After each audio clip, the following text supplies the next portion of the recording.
Okay, let's get started. Welcome. My ear's looking a bit funny here. So, welcome as we take our foray into the brave world of the React space, React content. Um, yeah, good day. So, what I've got here is a playlist of videos about the meaning of life that I've assembled over a while, a certain set of skills. And I'm going to just watch through them. Hopefully, it's not going to be purely just React core, and I'll try and give some thoughts on all of them. I won't be too critical because I know what it takes to make stuff and put it on YouTube, and so I have a lot of respect for anyone who's done it. Well, not anyone. That's stretching it too far, but most of these people. And yeah, so we're just gonna watch through a bunch of these videos. I got my snacks. I got some beers, which I'll tap into later. I might take some notes. I thought I was going to take some notes in like a Google Doc, but that might be a little bit too finicky to go back and forth between. So I got some paper here as well. If you're here, welcome, and feel free to give your comments as well. I have arranged the videos in order of their length. So we're starting with the shortest and going to the longest. I probably won't do the last one because it's actually, I think, technically a podcast and it's like 2 hours long. So probably won't do that one. Yeah, let's get started. I had some music which I was gonna think just to like fill in the background, but it felt like it was way too loud in my ears. So, oh, and also I got a warning saying that my bitrate was a little bit low, so there might be some lag. I hope not. If anything's weird, if any of the levels are out, anything needs changing with regards to the ratio of like voice volume to video volume, just let me know. Let's get started.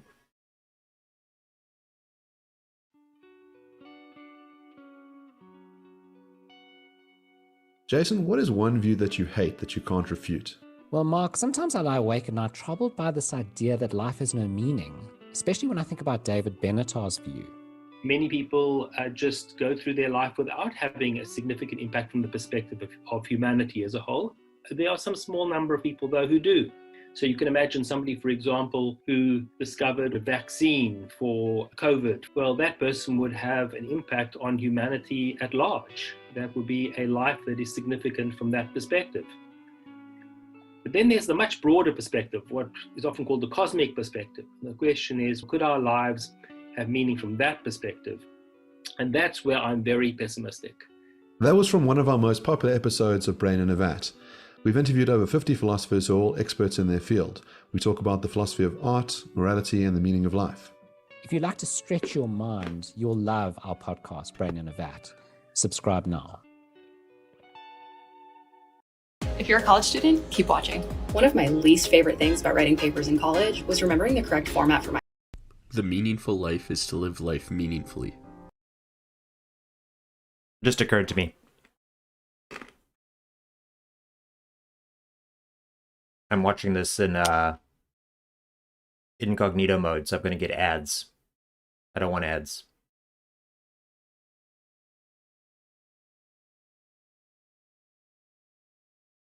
Let me reopen this in my YouTube channel. Just I don't usually like to open this stuff in my YouTube because mine has like overlays from TubeBuddy and a bunch of other stuff that has like stats from my channel and stats from the channel that we're looking at. And I don't always like that to be on screen.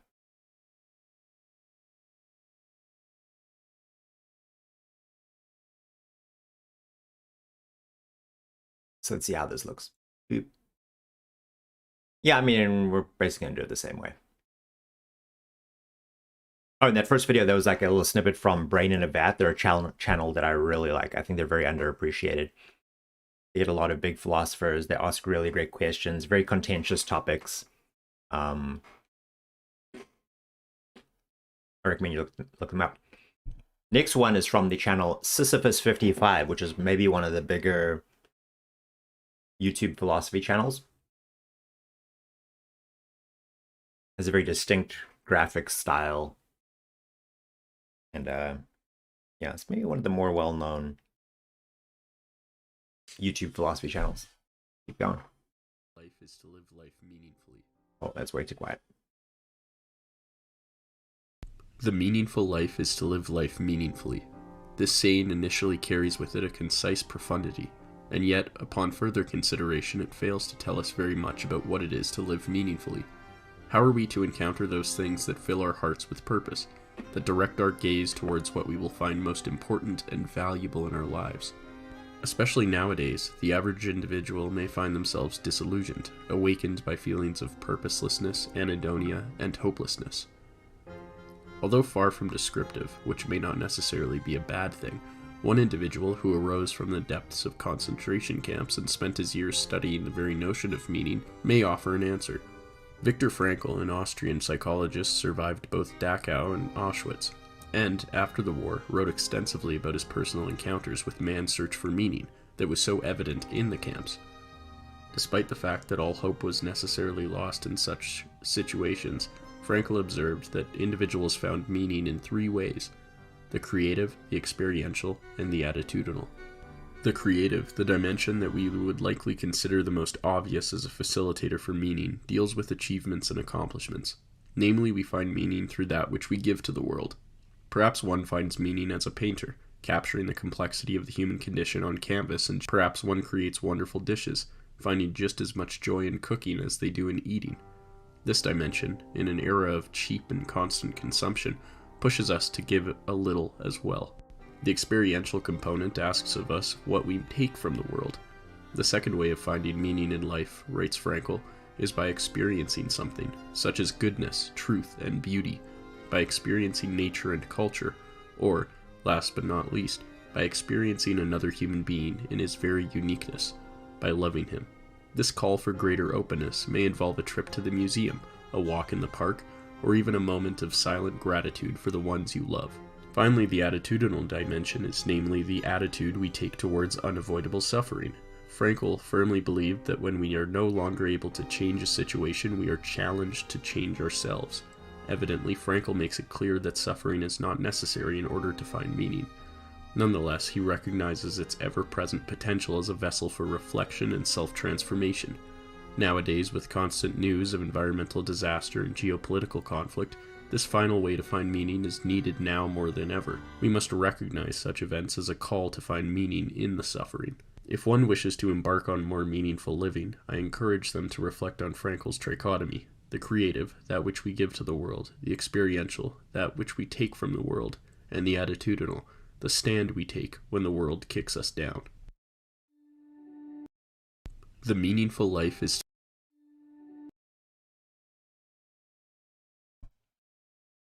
Right channel? I assume you mean Sisyphus 55. I think people just want to be acknowledged and justify their existence to humanity. Yeah.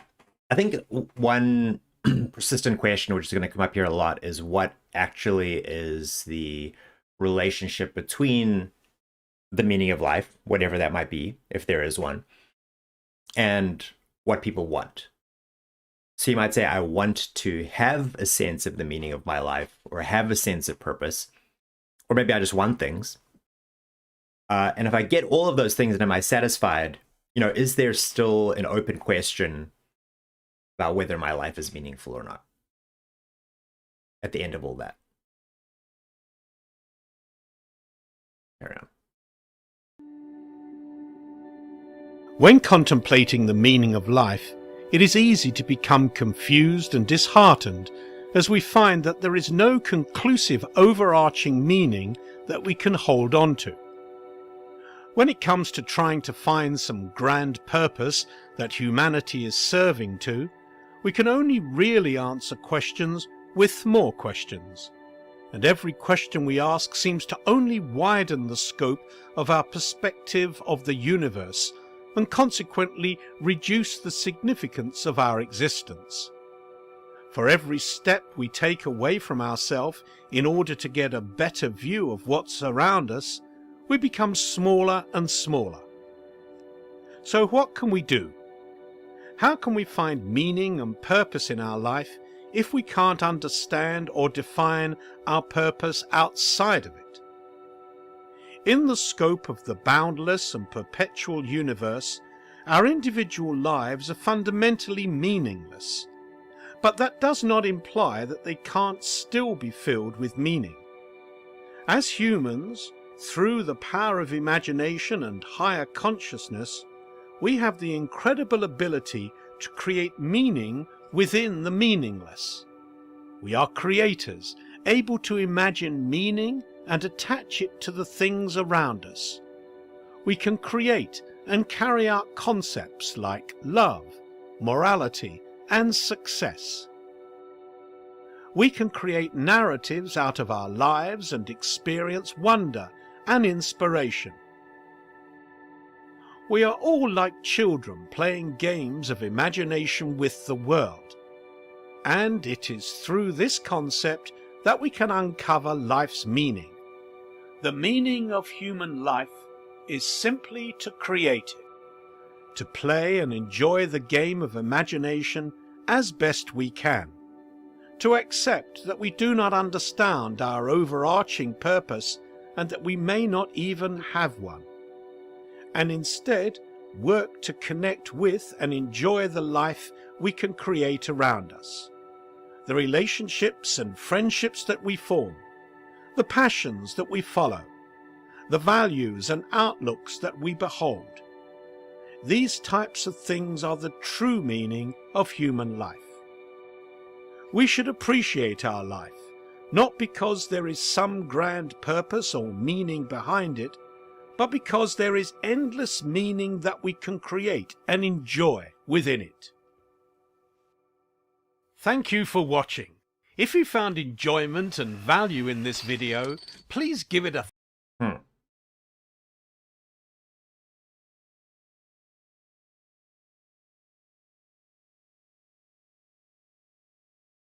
Yeah, I don't know. I mean, I kind of agree with the pessimistic view at the beginning that it's kind of like the more you try to look for, because something which you'd also notice from like the first video, right, is that there's this question of perspective. Like you can say from, you could have a meaningful life from the perspective of humanity in the sense that you can't make some big contribution towards humanity. But then you zoom out to like, well, what about in the, like from some cosmic perspective? Then it's like, well, no, then there's no meaning, right? And so there's a sense in which if you try to go up these levels to try and find the overarching perspective wherein your life, or maybe life in general, looks purposeful, each successive level seems to undercut the previous one. And so you can say, but you can create all the meaning that you want within your life or within your experience. But it always kind of feels like a little bit hollow, because you can say, well, it still leaves this open question whereby, maybe I get to the end of my life and I look back and I'll be like, that wasn't meaningful at all. Maybe I was in the Matrix, it turns out. And all the stuff that I thought was significant just wasn't significant. Thumbs up. Share your thoughts in the comments below. And if you are not already, be sure to subscribe to our channel. We are constantly coming out with new videos to help you experience life with clarity and wonder.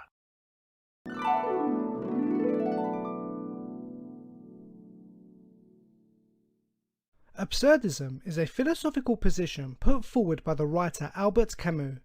Camus, in fact, did not consider himself a philosopher, just a writer.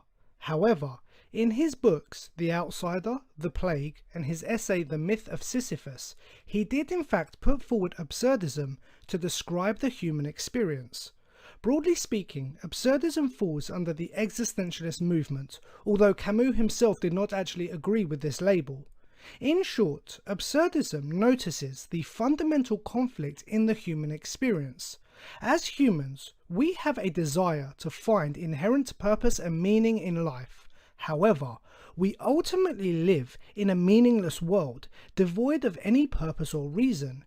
This is the juxtaposition, the two opposing and incompatible ideas. We live looking for meaning in a universe that is silent, that cannot offer any meaning or purpose. This is the absurdity we must live with. I see. The term absurd refers to two incompatible ideas being put together. If, for example, we refer to a man as a law-abiding citizen, but at the same time this man is a thief and regularly breaks the law, then this would be an absurd claim. Correct. So absurdism comes about due to our contradicting nature in the universe. Camus claims that there is nothing absurd in our innate desire for meaning, and there is nothing absurd in the chaotic, meaningless universe. The absurdity arises when we put these two ideas together. Man's innate instinct to find meaning and purpose in an inherently meaningless, purposeless, and outright irrational universe is absurdity. We build values and morals. We project oughts on the world and believe the world ought to be a certain way, and we ought to behave a certain way. However, there is no fundamental values. The universe is just made of matter and energy. We are just particles and cells, and so the values we instinctively hold actually mean nothing. They do not even exist. Yes, I understand. This is a very hard truth to acknowledge, as ultimately it is going against our basic instincts. People see this realism as a form of nihilism, the discovery that there is no grand truth, no God to give life an inherent value or meaning. However, Camus is not necessarily saying there is no meaning or value, but rather we have no way of knowing. We cannot know any of the answers to these questions, so we must live and act as though they do not exist. The only thing we can accept is that in which we have experience of, and all we have experience of is the absurd world. Absurdity is the only certainty. Okay, so once we realize the absurdity of the human experience, then what? How are we to live with this understanding? Thank you for watching this clip from Philosophy Vibe. If you did enjoy, then please watch the full... Whoa, sudden ending. Yeah, I think I'm always sympathetic to this idea, as I said, the pessimistic view, right? Which is that if you zoom out to a certain level, there's not going to be any meaning. Or maybe if you zoom in to a certain level, depending on how you see it. But we still have pretty strong intuitions about what represents like more purposeful or more meaningful versus less. So maybe we have to have like some sort of a deflated, limited scope for what counts as meaning. Let me read some chat here. I observed a very interesting thing. People just want to be engaged and lost in question. They don't want to know the meaning of life. The more knowledge you have, the more you become aware and confused about everything. Yeah, maybe people sense that. They sense that as you pursue knowledge, you get more confused. So they just don't. Or not necessarily knowledge, but just like even thinking about, you know, how much you don't know or the scope of potential values or things like that. Full video linked below. Also, don't forget to like and share, and for more philosophical debates and discussions, please subscribe to the channel. Oh, by the way, that channel was Philosophy Vibe.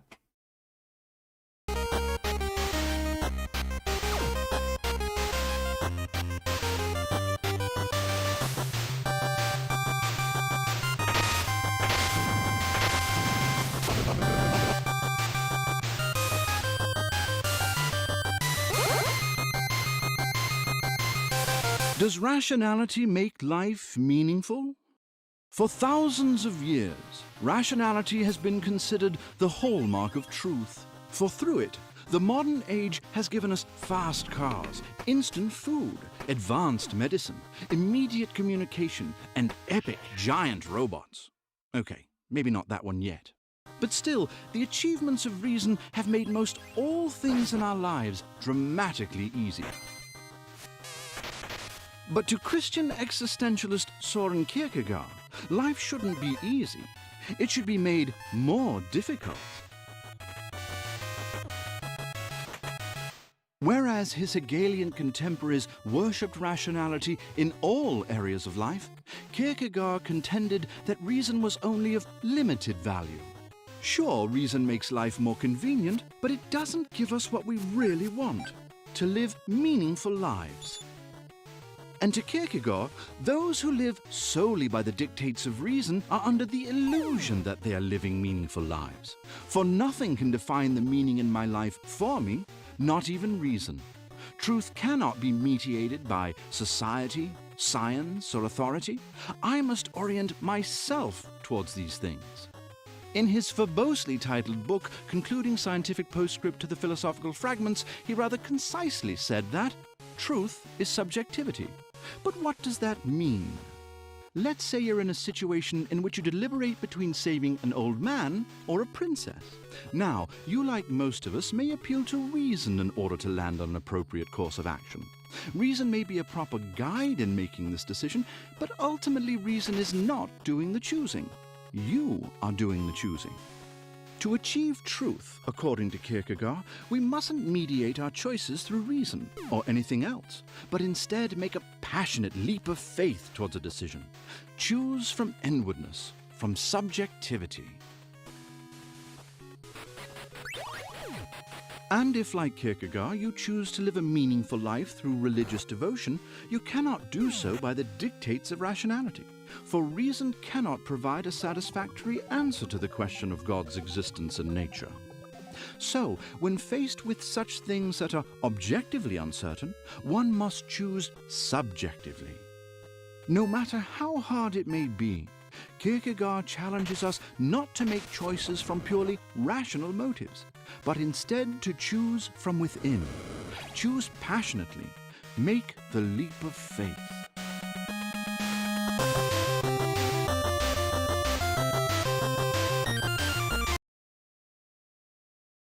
That wasn't useful at all.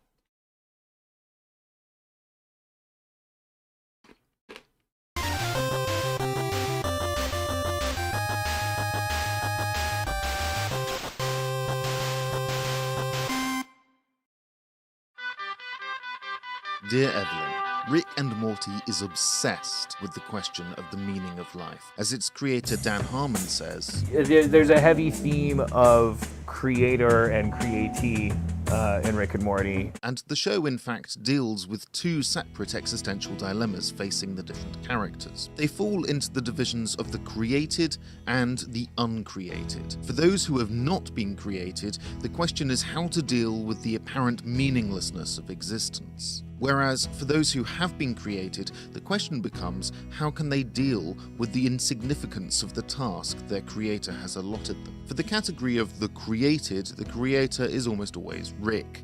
Bad luck for them. Two notable examples are the universe brought to life by Rick in order to power his car battery, and the sentient robot he invented to pass butter. What is my purpose? You pass butter. Oh my god. Both the universe and the robot struggle against the meaning their lives have been given. As the philosopher A.J. Ayer argues, meaning given to our lives by whomever, mad or saintly, could not satisfy our existential angst, specifically because we ourselves would have to accept it as the meaning we want our lives to take. A creator's supplied meaning is just an option on the table and doesn't satisfy necessarily our desire for a life of fulfilling meaning unless we choose to accept it. This then leaves us with the second option, those who realize that there is no kind of objective meaning to our lives that is readily fulfilling and so have to deal with the meaninglessness of existence. Here, three philosophers spring to mind: Albert Camus, E.M. Cioran, and Jean-Paul Sartre. As the series began, Morty had the normal idea that life carries with it some meaning, but the show demonstrates again and again the universe's complete indifference to his search for meaning. This is what Camus named the absurd, what he called that hopeless encounter between the human questioning and the silence of the universe. We desire meaning, but the universe doesn't even know that we exist. Morty eventually comes round to this view when forced to bury his own corpse from a parallel universe. Death is inevitable and nothing matters. E.M. Cioran goes even further than this, declaring that our own births are something to be regretted because they have projected us into a life that we cannot understand and that has no meaning. And more, our births have sentenced us inevitably to our death. As he reflects on his experiences in a graveyard, I was alone in that cemetery overlooking the village when a pregnant woman came in. I left at once, in order not to look at this corpse bearer at close range, not to ruminate upon the contrast between an aggressive womb and the time-worn tombs, between a false promise and the end of all promises. But Rick and Morty is more optimistic than this. To understand this properly, we need to look at Rick's response to the meaninglessness of life. In a sentence, he realizes that a lack of meaning sets him free. He makes his own rules and defines his life for himself.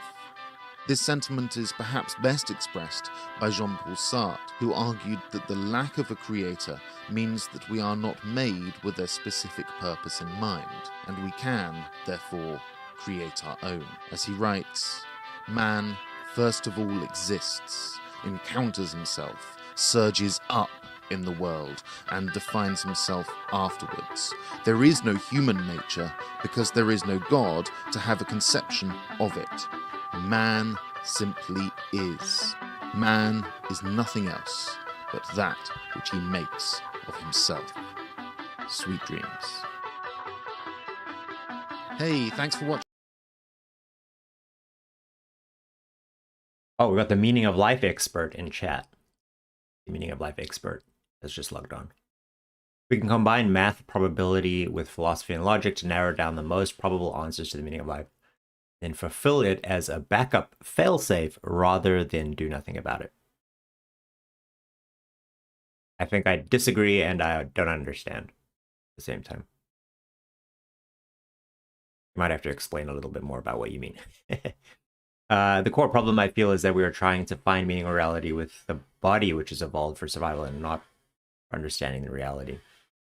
Yeah, I mean, yeah, maybe there's another problem, is that if there is a purpose of life, who's to say that we're the types of beings that could have access to it? And also, you cannot observe anything without a framework, and if there's a framework, human or conscious, you cannot observe the way things really are without interpreting.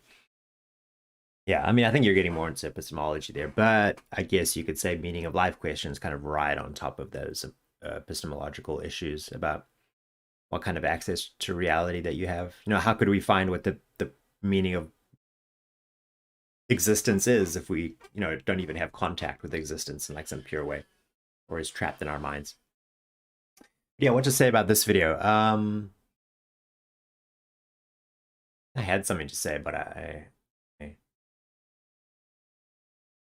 yeah, I think one thing I'm getting to is that, like, meaning of life, answers to the meaning of life or purpose in life are always subject to an open question argument. Someone says, oh, I found that, you know, and I think it came up with the example of a God, right? A God creates you and says, hey, I'm the God that created you. I know everything. I have access to all values. I'm the source of all values. Here's your purpose. There's still an open question about, like, yeah, but why? Why should I choose that? It's like we always, no matter what answer we're given, there's always a sense in which you can question it by appeal to like an unknown standard. Like, but is there a standard by which this is not the meaning of life? And as soon as that thought enters your head, it's no longer clear that you have the meaning of life, and the question remains open. So it's almost like the framework that the question exists in is like perpetually self-undermining. Keep going. So that was the Cogito, that channel. Quite an old video that's now like about 5 years old. Pretty good video. Boy, is Rick and Morty that old? Good lord. I hope you liked it. That was my third in a Rick and Morty trilogy. If you haven't seen them, check out the other two below. If not, go and see another video. And if you haven't already, please subscribe. I will see you again next Sunday. Bye. Yeah, so it seems like a lot of these things kind of fall back on a kind of a psychological account of the meaning of life. Like, here are the sorts of activities that people do that give them a sense of meaning and purpose, that they'll report and say, yeah, I feel like my life is meaningful and purposeful. Like, do this, do that, this sort of job, right? But as I said, that's kind of like when you try to distill that or put a circle around it and say, oh, this is the meaning of life, then it instantly becomes self-undermining, because you can always imagine some other perspective from which that's not the meaning of life, or which you're, mistaken or whatever. So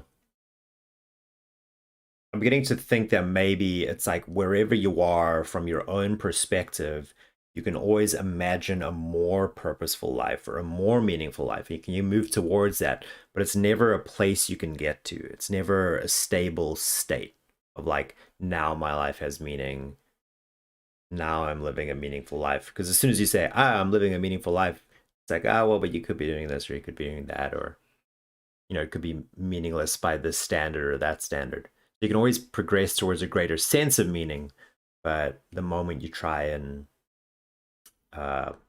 put it in a box or say you've gotten there, as I said, it's self-undermining.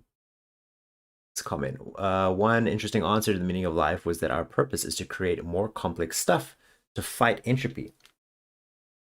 That doesn't sound right.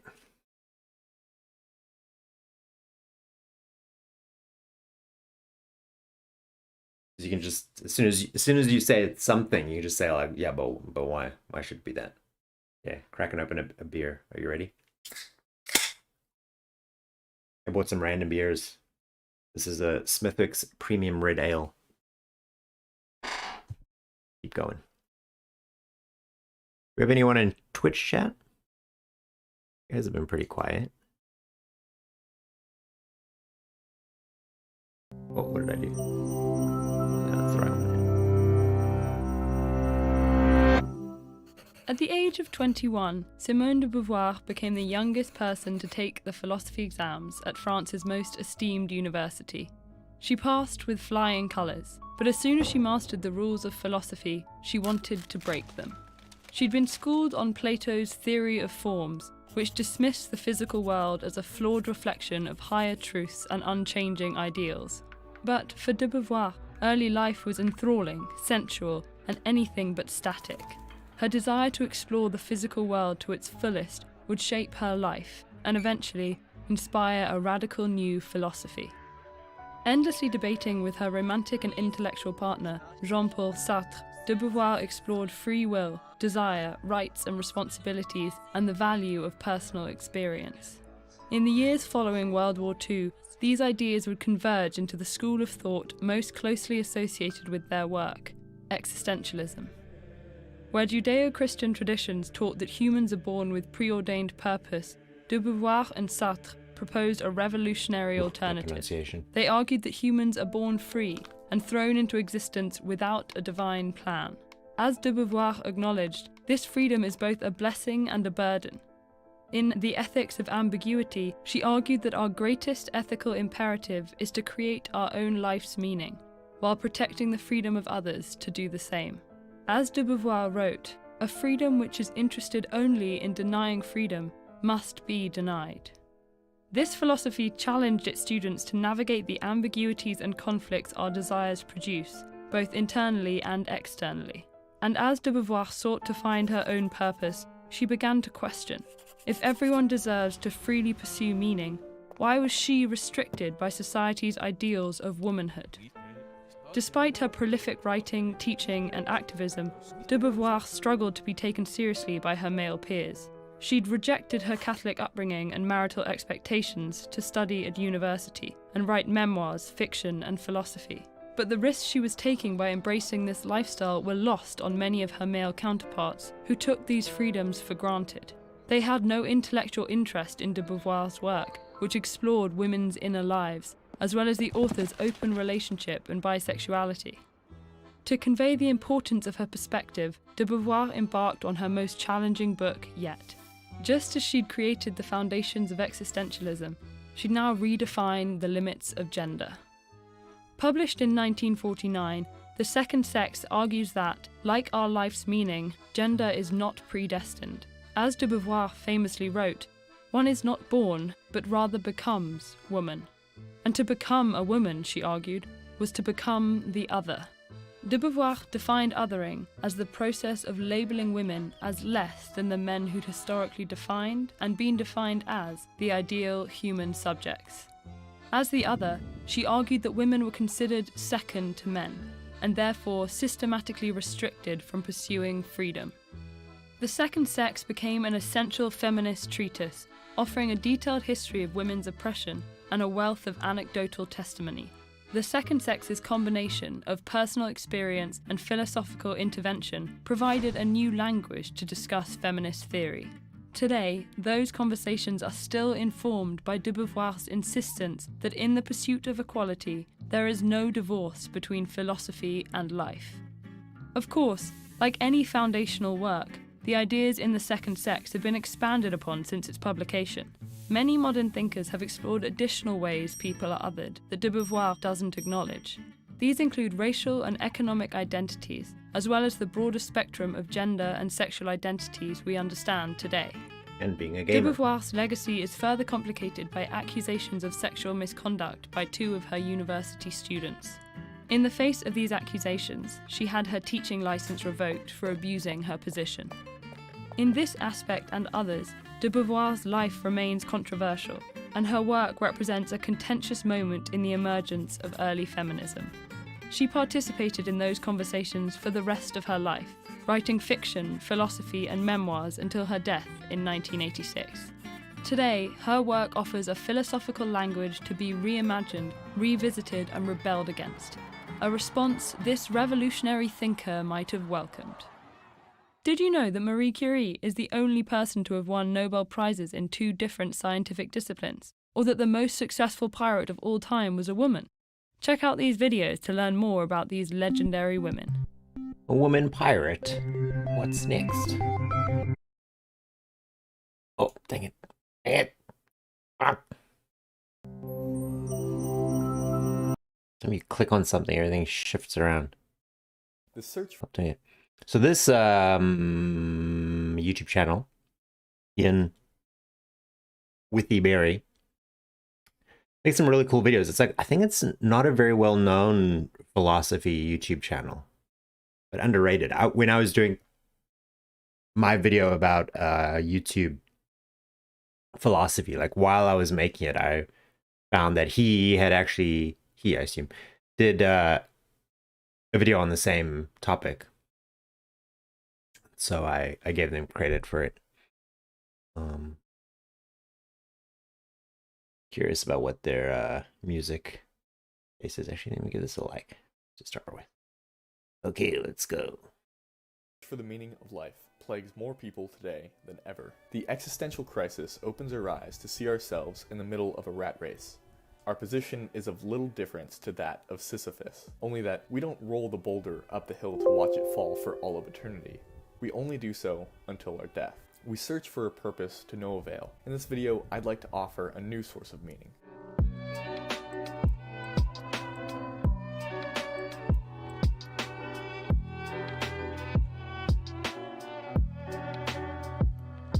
First, we should look at the modern understanding of meaning.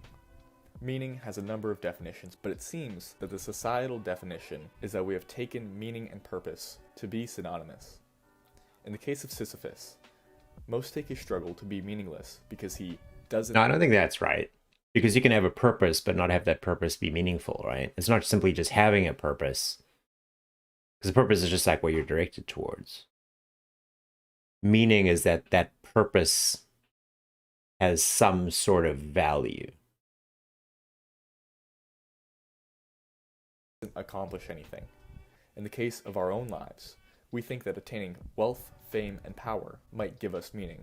And if you were to ask someone why they're doing something, and they fail to come up with an answer, you might conclude that what they're doing is meaningless. Now, it isn't hard to see that this understanding of meaning has left many wanting. We wake up to experience an existential crisis upon the realization of our utter insignificance in the grand scheme of things. All of the work we do is for naught. When, given time, the things we build up crumble, and none of the wealth, fame, and power we may accumulate during life will prevent the crumbling of our own bodies. And even when we do accomplish something, that feeling doesn't remain for long. We have to continuously push for these new purposes, and yet none of it sustains itself. And so we've become subject to the slavery of ends. It isn't just our experiences that point to an inadequacy of meaning defined as purpose. Garrett Thompson, in his book On the Meaning of Life, provides a succinct argument against extrinsic purpose as the meaning of life. In this case, instrumental value is no different than extrinsic purpose. It is the for what of any action. We can take work for money as an example. We typically understand work to be meaningful because of the money that it gets us. But such an understanding in this case would leave the work itself meaningless because, first, so long as we understand work as something done solely for the attainment of money, the job itself will be nothing more than a cost. Second, if meaning were instrumental value, then that which has meaning, in this case work, would be no more than a cost. Third, for the sake of efficiency, if we can make the money without the work, then we should dispense of the work as much as we can. Fourth, if working for money was truly meaningful, then we would not want to dispense of it. Therefore, so long as we understand working for money to be meaningful because of the money that it gets us, the work itself is not meaningful. The same argument can apply for all that is done solely for an instrumental value. Instead of meaning as purpose or instrumental value, we must find meaning in play. We can look to Moritz Schlick for a definition of what I mean by play. He defines play as any activity which takes place entirely for its own sake, independently of its effects and consequences. In this way, play is to be synonymous with intrinsic value or purposelessness. It is that which is done entirely for its own sake. Unlike what we had taken for meaning, play as the meaning of life does not result in crisis. The two greatest examples of play are to be found in music and sport. When we listen to music, we don't do so to finish a song. If that were the case, songs would only be seconds long. Instead, we listen for the sake of listening, and in doing so, we embrace and enjoy the music. When we play a sport, while the goal may be labeled as winning, it's simply an excuse to play. The meaning is not found in winning, but in competing for its own sake. Many of our greatest moments happen when we forget accomplishments and embrace the moment. And these moments don't have to only apply to music, sport, and other conventional forms of play. Through changing our attitude towards our actions and doing them for their own sake, we can find meaning in everything we do. If I write a paper to pass a course, then the paper itself will be meaningless, and the experience will be dreadful, constantly wanting the paper to end. But if I write a paper for its own sake, then the paper itself will be meaningful, and the experience will be delightful, with my words flowing onto the page with no effort whatsoever. Of course, such a shift of perspective will not always come easily. Thus, we can cultivate meaning through the maximization of play and the minimization of purpose.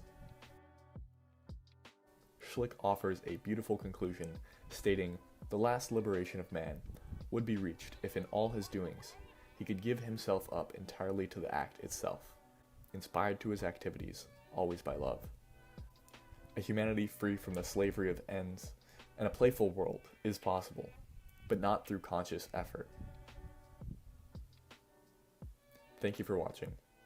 Feel free to leave any thoughts you have in the comments below. Yeah, that's pretty good. Apart from some confusion I had about like what we mean by meaning and purpose, I think there's something in there which is maybe what I was trying to get at, that that if you're like, I'm doing this activity to give my life purpose, is like this activity is instrumental, it's going to get me to the place where my life becomes purposeful and meaningful, that's going to fail, right? Because you're treating that thing instrumentally. But in the moment, we have a sense of which activities are more purposeful or more meaningful as we're doing them. And I think, as this video is saying, is if you can get kind of into that groove or lost in that process of doing the things that are meaningful, not pursuing meaning and purpose, but you do them for their own sake, then you're where you need to be. I hesitate to say then your life is meaningful or then you have purpose, because as soon as you try to like box it like that, then it, like as I said, it becomes self-undermining. So I think that's right. And it seems consistent as well. This reminds me a lot when you're talking about meaning of life as play. I thought that Suits was going to come into it, right? Because Bernard Suits in the book The Grasshopper argues that, in a world where we were completely free of instrumental concerns, we would choose play as a way to give ourselves meaning. So that implies that play is kind of like this pure form of meaning and purpose that cannot be undermined, because it's done purely for its own sake, for the process. And what's interesting is that, as here it's applied to games and something like art, music, anywhere where the activity itself is the end, even though it has like what looks like an instrumental end, the process of getting there is the thing that matters.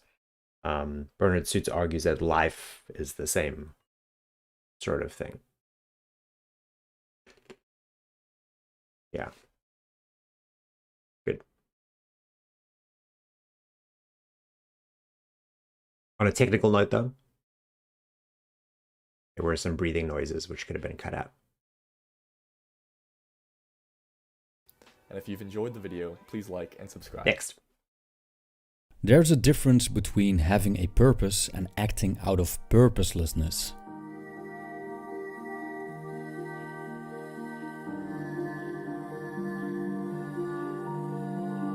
Acting out of purposelessness is an act of spontaneity. Behavior that isn't goal-directed is often seen as genuine. We have all seen that little boy who acts funny without the goal of being funny. When he finds out that people are laughing about his behavior, he repeats it. But now it's considerably less funny because it's not spontaneous anymore. It's goal-oriented. The kid's goal is to get attention. An act out of purposelessness is quite unique and possesses a magic of its own. It's novel, unpredictable, and coming from a place of uncalculated spontaneity. There's no anticipation for a reward, validation, or to impress anybody. It's a form of doing which comes from the innate drive of pure pointlessness. Spiritual entertainer Alan Watts was the first person I heard coining the term purposelessness. He based it on a Taoist concept called Wu Wei. Wu Wei can be explained as non-doing or effortless action. He tells us about a hunter who tries to kill a bear with his axe. The bear, however, can read the hunter's mind, so it knows exactly what the next move of the hunter will be. This makes it impossible for the hunter to make a deliberate effort to kill the bear. But as soon as he gives up and swings his axe out of frustration, its head breaks off, swings towards the bear, and kills it. Because the hunter did not intend this move, the bear couldn't predict it. Ask yourself this: does water have a purpose? Water always follows the natural course and thus always seeks the lower places. When it's allowed to flow, it flows.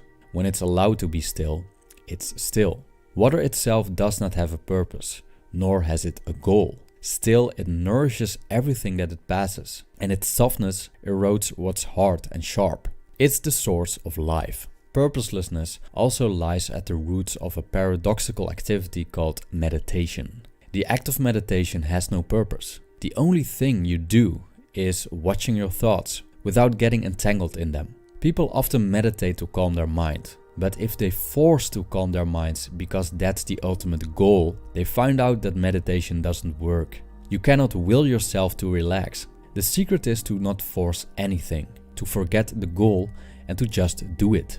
When a meditator has forgotten the goal of his or her meditation, the mind starts to calm down spontaneously. The same goes for creativity. Ideas are often born out of purposelessness. They just pop up. Most of the times this occurs when you are in a state of relaxation.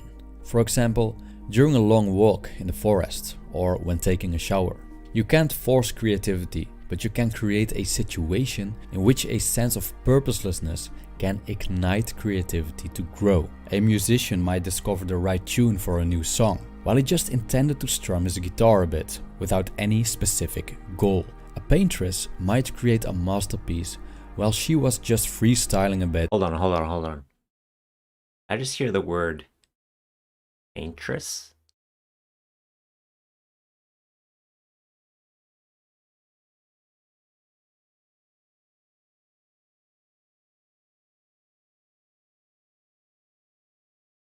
I feel sick. Anyway, let's keep going. Without much expectation. What can we say about life and purpose? Is life about purpose Or is it purposeless? Are we here on this planet to strive towards a collective goal? Or is life completely meaningless? If there is a collective goal, then what is that goal? And who decides what that goal is? Is it written in the Bible or perhaps in the Quran? Should we take the Kierkegaardian leap of faith and become religious? Or embrace the belief of Albert Camus that life is meaningless and completely absurd? Are we humans looking for meaning in a meaningless world? If we could embrace the meaninglessness of our lives, would... Man, this is one of the biggest philosophy channels on YouTube, and I gotta say, this is annoying me a little bit. Because it's just like this like swelling dramatic music. Background that's not doing anything. Bunch of questions scrolling across the screen. And the voiceover is interesting because you can tell he's like really close to the mic with like the gain is really low because you're getting that feeling like your ear is like right up against his mouth, which is risky because you can get some more mouth noise that way, and it can sometimes be a little bit like creepy, like someone's whispering in your ear. But yeah, I don't know. I mean, I started off good because it seemed like it was thematically, this was consistent with the previous video, which I thought was pretty good. Right, the idea of when you establish like the meaning of life or a purposeful life as a goal or something to get towards, that becomes self-defeating. But rather purpose and meaning is something that's found through a process that is undertaken for its own sake. But even that, it's so elusive. Wait, I got a little bug here. Oh, we got a comment. Not my meaning, but for me, life is just a series of experience. So have good experiences because it just feels nice if you're still bothering, you're just entertaining yourselves. Yeah. There's like a purely subjective, hedonistic kind of like, all my experience is good enough for me. Yeah, it's fine. But I mean, a lot of people think like that for example, the experience machine thought experiment refutes that idea. The idea that you could have a completely pleasant experience with your life, but from some more objective standpoint, it turns out it's perfectly meaningless. Like, so for example, if you just felt like sitting around and for 50 years threading paper clips was a pleasant experience for you, would you say that that life is a meaningful life or a purposeful life? You know, a lot of people would say no, but then I think there's a question that comes the other way, which is like, well, who cares? Whose life does it need to be meaningful for, except for the person who lives it? Let's carry on. Our behavior become way more genuine. After all, we aren't doing good deeds to have a good afterlife or something, are we? Will religious people stop praying when their attempts turn out to be meaningless, or will they keep doing it just for the sake of doing it? Is there meaning to find in the things we do when we leave purpose out of the equation? Yes, perhaps we are modern-day Sisyphuses, condemned to pushing a huge rock uphill just to let it roll down again. Maybe our existence is not from point A to point B. That's another drawback of getting your mouth really close with a really low gain, is you get a little bit of it's easier to get air pop when you make your P sounds, having those pop in the mic.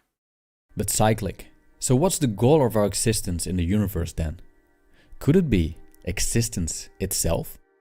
There's never been solid, undisputed proof of a collective purpose of mankind or the universe. But if we do have a purpose, what will happen when we reach it? Will we be assigned to another purpose? And who would do the assigning? And if God would give us that purpose, then what is the purpose of God? Purposelessness means living life without asking yourself where it's leading, and completely immersing yourself in the present moment. It's about not worrying about the future and not ruminating about the past, and not fleeing from your thoughts in addictions. Will a purposeless life be safe? No. Will it be secure? No.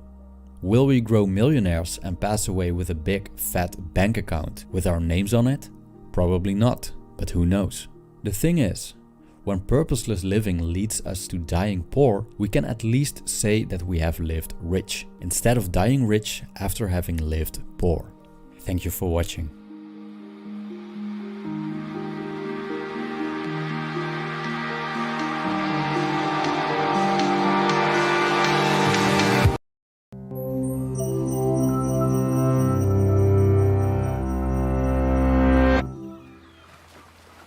Albert Camus grew up surrounded by violence. His homeland of Algeria was mired in conflict between native Algerians and colonizing French Europeans. He lost his father in the First World War and was deemed unfit to fight in the Second. Battling tuberculosis in France and confronting the war's devastation as a resistance journalist, Camus grew despondent.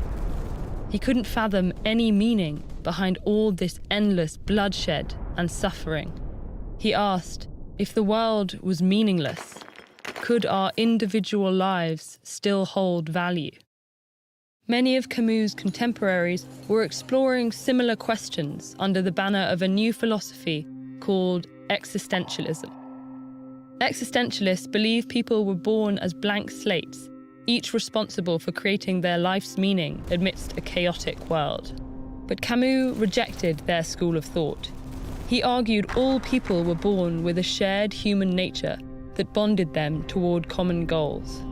One such goal was to seek out meaning, despite the world's arbitrary cruelty.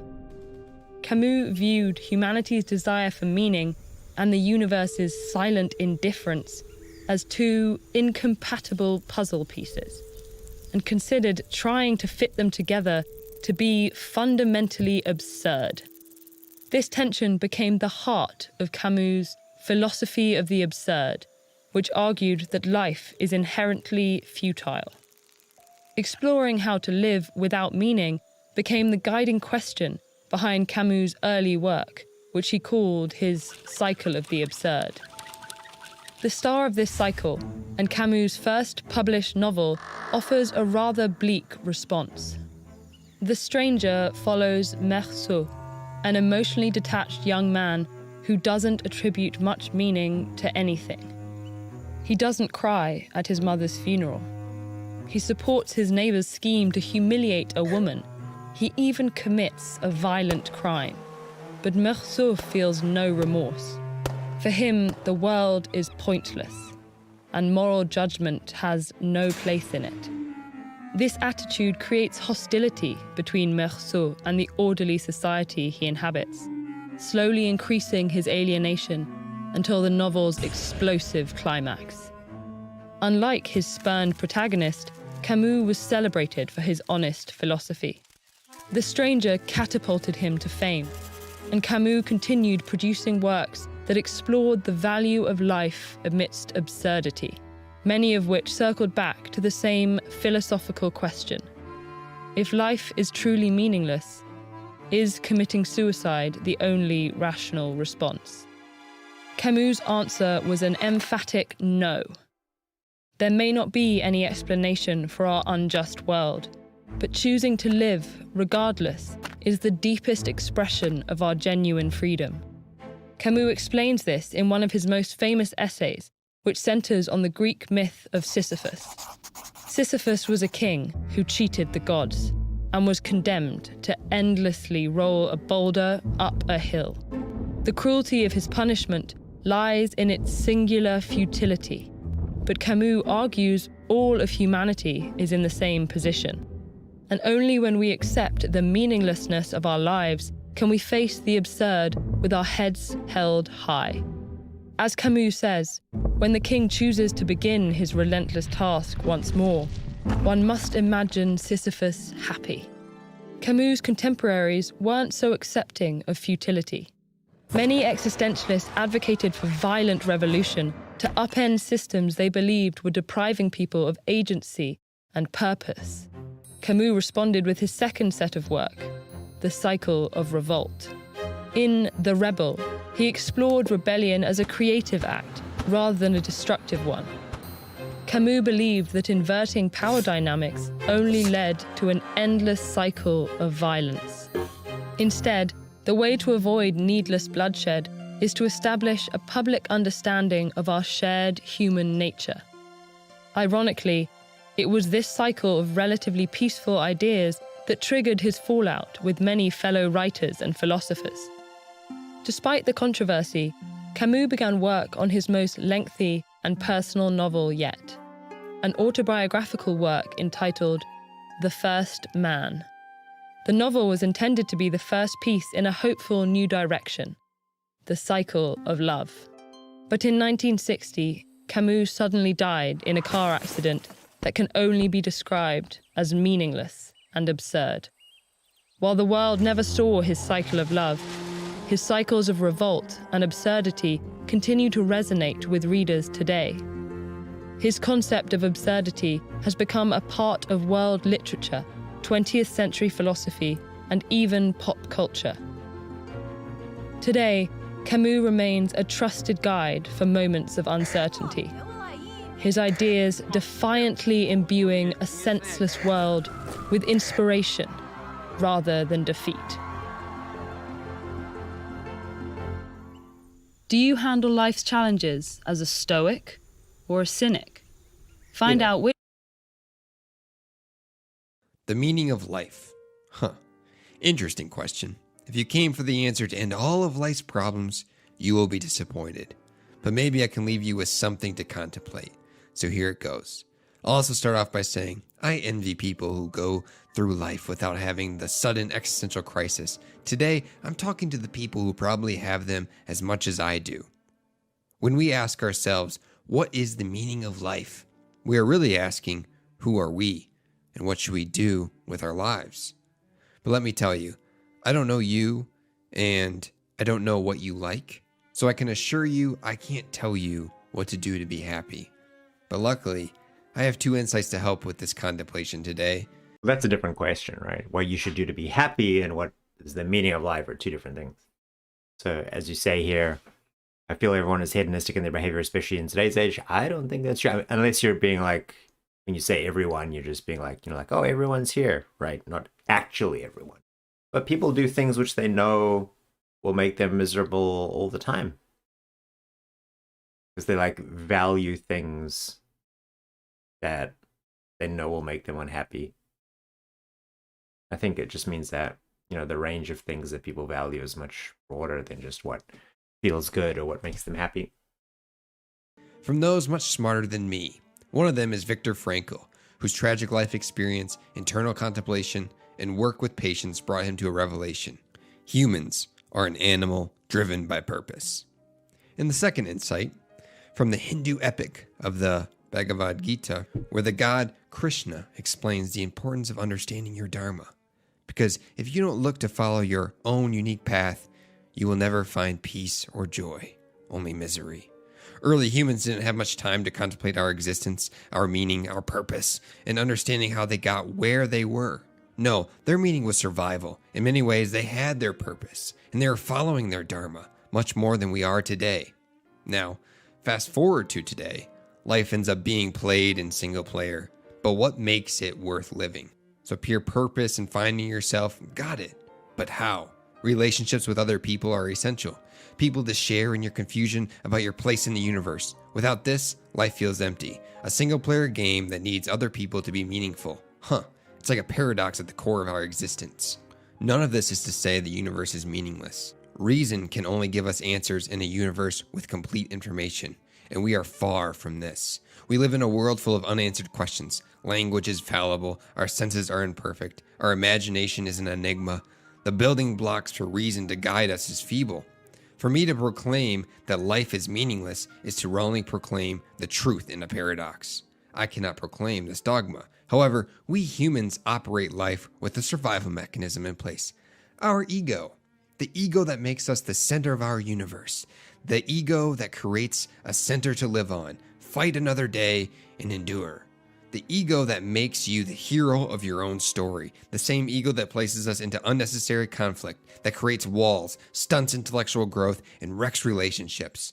Another one of life's paradoxes. Humans find comfort through different avenues.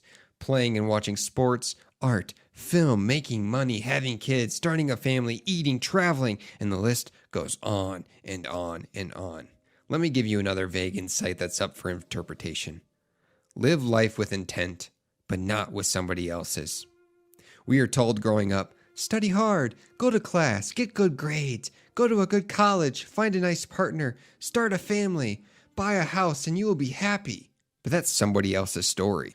You study hard, graduate from college, and end up in a 9-to-5 career, barely paying your bills at a job that feels like you are just another body. You marry the person who is convenient because you are afraid to be alone. You have a kid even though you can barely afford to pay rent. You followed someone else's story. You did not find your purpose. You did not follow your dharma. And now you are living in a void without peace and without joy. But hey, I'm not about that doom and gloom lifestyle. So you know what's the glory of recognizing the made-up idea of a linear story? It means you can start following yours now. Wherever you are in life, it's not too late. I don't care if you are 15 or if you are 80. Life will keep kicking it, and you can remake your purpose as long as you are willing. The beautiful landscapes we see, such as the ocean, hiking to the peak of a breathtaking mountain view, running through a forest full of nature's creations, looking up at the planets, stars, and solar systems. Those chemicals that make it all. Those chemicals also formulated our bodies, brains, and everything else about us. And there's something wonderful in all that chaos. We are part of all the... Oh, the stream crapped out for a bit? Yeah, who knows? Might be that my computer had a moment or internet had a moment. I think there's a lot of things happening here, right? Like I'm getting YouTube. I'm sending information to Restream, and there's OBS, Twitch, YouTube. A lot of ins and outs, a lot of things happening. I mean, my internet's pretty good, but there's only so much you can do. And who knows, maybe, I don't know how it works exactly, but maybe the computer is a bottleneck at some point. Mainly because I have like 300 Chrome windows open. The beauty we see.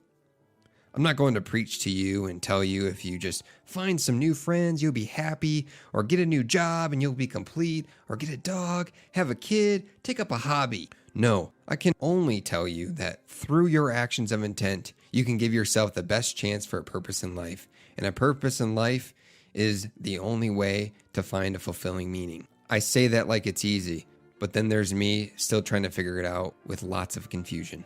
Meaning isn't something that exists in the universe that we can all latch on to. No, that won't do it for all of us lucky humans. Meaningfulness needs some help from you. It requires us to latch onto something that you can truly believe in, whatever it is that makes your life feel more meaningful. I think we often expect a story in response to the question of meaning. I don't know about that. I don't know if you can say the meaning of life is like whatever you can find that feels like it gives your life meaning.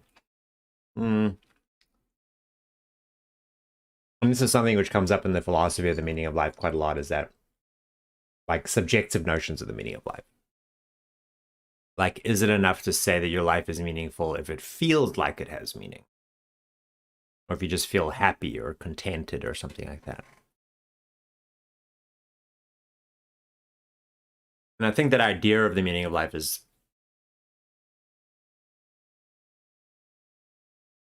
it's a lot of criticism. It's come under a lot of criticism, and a lot of people have abandoned it in favor of more objective views. Either some historical poem or an elder sitting on their old chair rocking back and forth, giving us some analogy about when they figured out the meaning of life. But they figured it out for themselves. Maybe it was something as simple as gardening or fixing up cars. But what is this saying at its core? The elder found a purpose. These perspectives on the meaning of life often follow with a story. Be heroic, be brave, fight for what you believe in, find happiness. Then within these stories, we have the heroes and villains, a beginning, a middle, and an end, with a life full of conflict resolutions and the happy ending. Everything moving on a linear path with an upward projection. It forms a cohesive identity for the player. Everyone with a role and an identity to call their own. These roles we assign for ourselves provide us meaning, a feeling of choice, experiences to remember, and the feeling of being part of something bigger than ourselves. So maybe the meaning of life is finding your story, understanding that story, and ultimately you find the good life. When you find the happy ending to your story. I'm not just telling you to settle for a meaning of life. I'm telling you to settle for your meaning of life. But maybe you still want to keep searching for the meaning of life. Well, it's turtles all the way down. Can someone live a meaningful the meaning of life.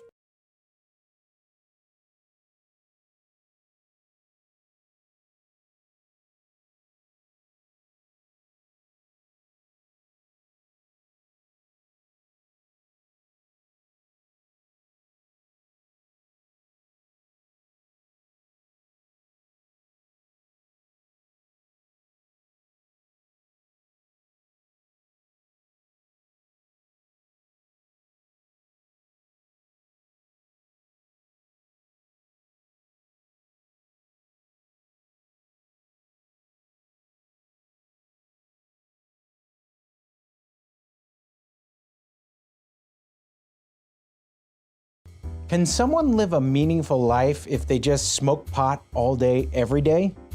Now, before you answer, imagine that smoking pot is their passion. It's what they most want to do. It gives them a sense of fulfillment. In this video, you'll discover Susan Wolf's take on this case and the meaning of life, so you can think critically about what makes life meaningful. Welcome to the Philosophical Life. Susan Wolf doesn't think the pot smoker lives a meaningful life. What's missing? Well, the person's passion doesn't have its source of meaning outside the agent. It's not an objectively meaningful activity. Its meaning comes from the subjective feelings of fulfillment it provides the smoker. Wolf's view of the meaning of life combines subjective and objective elements. The subjective element is found in self-help books and motivational speeches. Find your passion and go for it. Find something you love that gives you fulfillment, then rock that thing. That's what will give your life meaning. But along with the pot smoker example, Wolf mentions, quote, a woman whose world revolves around her love for her pet goldfish, end quote. Kind of weird, huh? It isn't enough to find your passion and embrace it. You must have a pursuit that's objectively valuable. Its source of value must come from outside the agent. Now, paradigms of objectively meaningful activity include the work of Gandhi, Mandela, Martin Luther King, and Mother Teresa. They contributed to movements and causes bigger than themselves. They live large, so to speak. This objective element in Wolf's view allows her to avoid an objection I raised against Richard Taylor's view. His view was charged with being too subjective. Now, if you missed that video, you can watch it by clicking the information button here. Yet, we might wonder if Wolf's view is overly objective. Imagine that the people mentioned earlier didn't get their sense of fulfillment from what they did. So, imagine a case of dissatisfied Mother Teresa. She doesn't desire to help the poor of Calcutta. Instead, she simply does it because it's her duty or divine calling. She helps them in spite of having no desire to do so. Now, for Wolf, dissatisfied Mother Teresa wouldn't live a meaningful life. Objectively meaningful activity must be linked to what subjectively rocks your boat. As Wolf says, meaning in life happens when, quote, subjective attraction meets objective attractiveness, and one is able to do something about it or with it, end quote. As mentioned in the previous video, I discussed Richard Taylor's view of the meaning of life. Taylor thought Sisyphus got fulfillment from rolling the stone, lived a meaningful life. Sisyphus values his activities, so his life has meaning for him, even though he's mistaken and stone rolling is worthless. Now, what separates Wolf and Taylor are commitments concerning the nature of values. Wolf endorses evaluative realism, which Rosen et al. Explain as, quote, the idea that genuinely valuable things are valuable not because we happen to value them, but in their own right, independent of our attitudes toward them, end quote. Oh, my mic is off? Well, too bad for you, because I just said the most insightful thing you've ever heard, or would have heard if my mic was going. Anyway, this is a little bit confusing. It's almost like he's writing, speaking a bit like it's like he's writing a paper, like using et al. And I argued this here and argued this there. But this notion of objective versus subjective, okay, I've got things which subjectively seem good to me, but they're not really meaningful because they're not their source of meaning or value does not come from outside me or like object, but like where is that? Where is that place? I mean, I think if you traced it to anywhere, it would just be somebody else's subjectivity, just some other guy, right? Like, why isn't pot smoking meaningful? Well, just because someone else doesn't think it is meaningful. Yeah.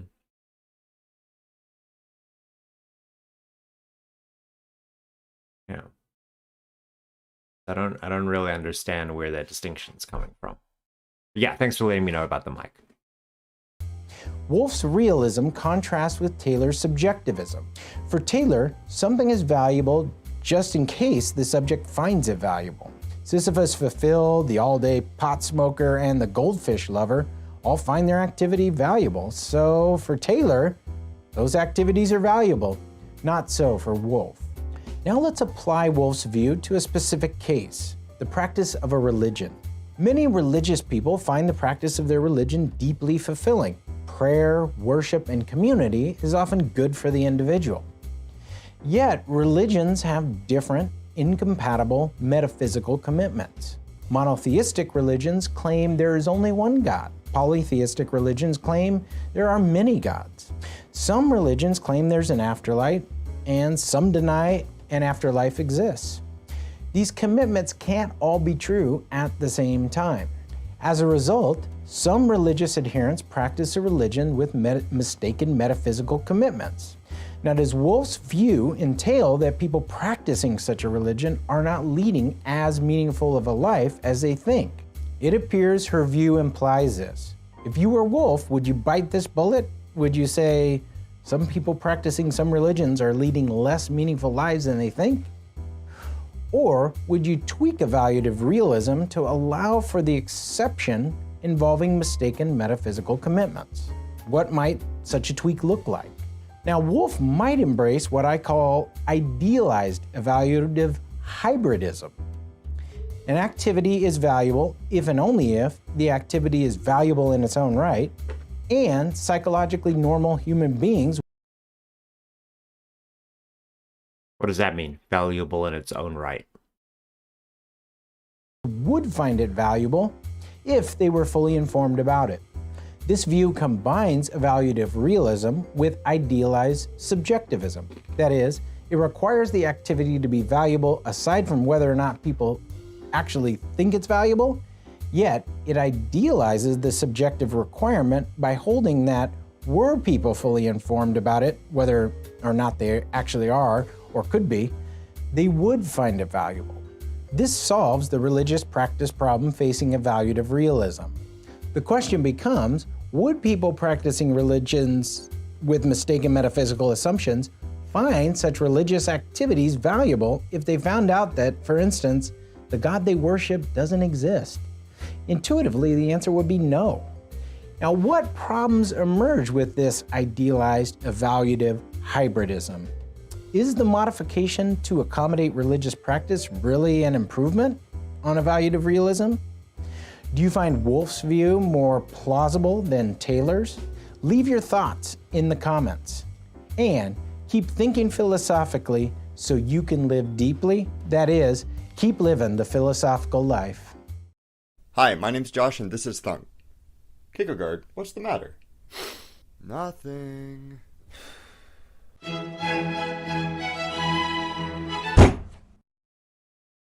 Episode 42. As Douglas Adams fans are no doubt aware, this is a number of cosmic significance. So to celebrate reaching this milestone, I'm going to talk about the answer to the ultimate question, the meaning of life, the universe, and everything. There's a whole constellation of philosophical labels that point in the general direction of what I think is the best answer that we have to those questions. Existentialism, nihilism, absurdism, deconstruction, all sorts of authors and philosophers have used terms like these to write different things about this single general idea. It's a pretty simple thing to understand, but really hard to truly come to terms with. It's going to get pretty dark, but I promise there's a light at the end of the tunnel that will leave you feeling slightly powerless, but also infinitely powerful. Are you still on board? By the way, I really like this YouTube channel and I recommend you check it out. It's just called Thunk. Guy makes good videos, releases them at a fairly regular clip. Well, I don't think I've seen too many in my recommended feed lately, so maybe he's taking a break. I should check that out. Anyway, This is a very older one. 8 years ago. Wow. All right, here we go. Let's begin with the end. Mortality is part and parcel of being human, sort of the ultimate buzzkill to even the greatest party. We're all going to die someday, and that has made several people very upset. Presented with this fact, many decide or are told by others that the meaning of life is to make a difference, to change the world in some way such that even after they die, their legacy will live on.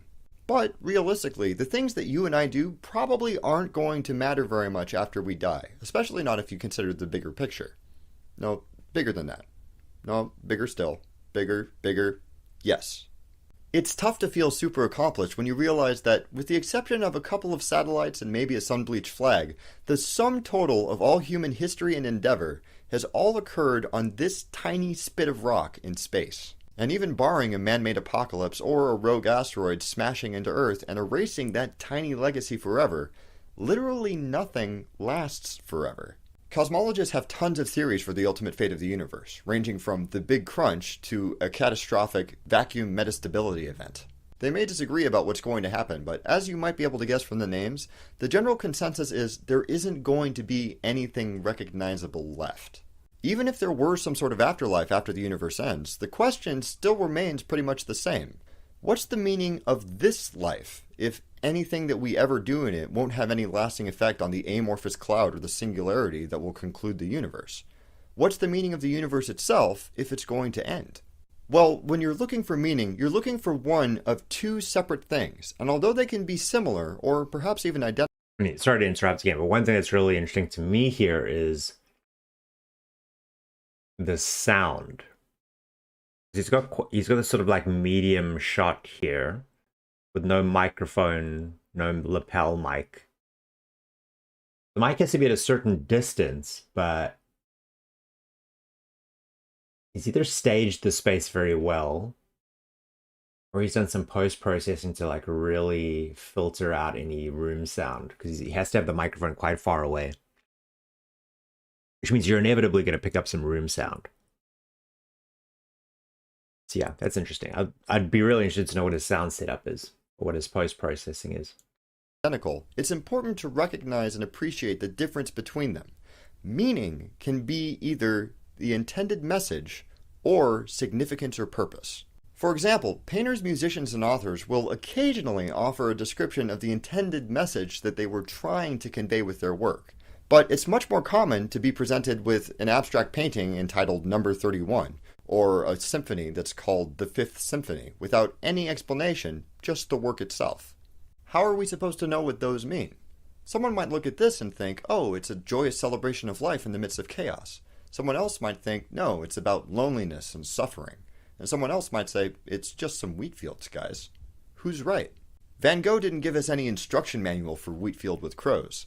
But the thing is, this painting's significance is not the same thing as the message that it was intended to convey. You might look at it and think of one time you were driving in the country with your parents, or of The Wizard of Oz. Personally, I think of how little painting ability I really have. Van Gogh clearly wasn't thinking of those things when he painted this. That was not his intent. And yet, it can still have that significance to you. The significance of this painting isn't anything that's contained in the paints, or the canvas, or the colors, or even in Van Gogh's history, or the title, or the resemblance of these smudges to crows or wheat. The real significance of this painting, the real meaning, is inside your head. And that's the only place that it exists. And that's the answer to the ultimate question. Meaning, all meaning, the meaning of our lives, the meaning of the universe, the meaning of anything, doesn't exist outside of our heads. There is no objective external significance for anything. To say that that idea is a tough thing to swallow is like saying that a bowling ball is a tough thing to swallow. But as far as we can tell, it's true. The universe doesn't function in any way that acknowledges meaning. Like if there was a fire in a museum, it wouldn't spare the masterpieces. The little pamphlets in the lobby would burn just as readily as the Mona Lisa, or the Constitution, or a Bible, or Da Vinci's notebooks. That can be exceptionally difficult to come to grips with, especially for people like me who were taught to look outside of ourselves to discover meaning. There's none out there. But here's the light at the end of the tunnel that I promised you. You don't live out there. You live in here. Just like mortality is part and parcel of being human, so is experiencing the world subjectively. We value objectivity and we can probably access it to some extent, but what's good, what's bad, what's delicious, what's funny, all of that ends at the boundary of your skull. Wanting the world to heed the I mean, in a sense, yeah, but I also like, I think that level of idealism is going to be very unsatisfying to people, and even people like who accept that basic model, I'm very sympathetic towards it. Still think that within that model, there's a sense in which some things are objective and some things are subjective, like even though everything is ultimately subjective. meaning that we assign to it is really just our vanity. We want our opinions to be universal facts. We want... Carthranus, I am streaming on Twitch and YouTube. I usually switch on stream just on Twitch. But if I'm doing something kind of weird or special like this is, I also stream on YouTube. The things that are important to us to be important to everybody everywhere.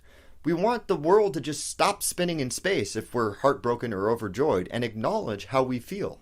That isn't going to happen. But you don't have to view yourself and your place in the cosmos as though you were some alien observer looking on from space. You can't. You have to view everything as yourself. And for you, the smallest change in your perception or mentality is effectively a change to the way that you experience the whole universe, and as such is a change to that universe itself. Meaning doesn't exist anywhere in the universe but in your head.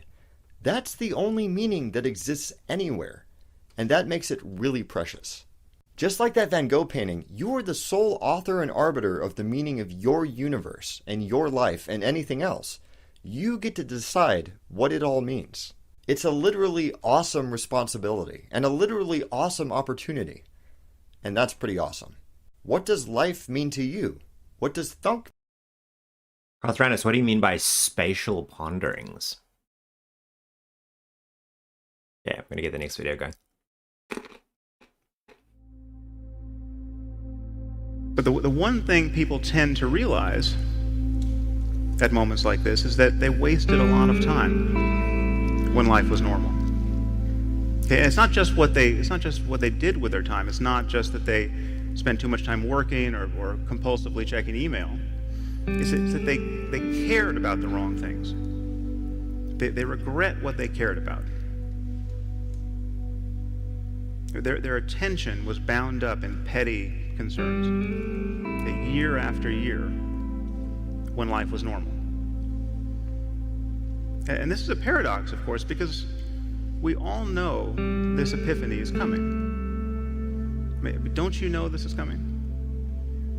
Don't you know that there's going to come a day when you'll be sick or someone close to you will die, and you'll look back on the kinds of things that captured your attention? Because even if you live to be 100, there's just not that many days in life. It is always now. However much you feel you may need to plan for the future, to anticipate it, to mitigate risks, the reality of your life is now. Our conscious awareness of the present moment is, in some relevant sense, already a memory. But as a matter of conscious experience, the reality of your life is always now.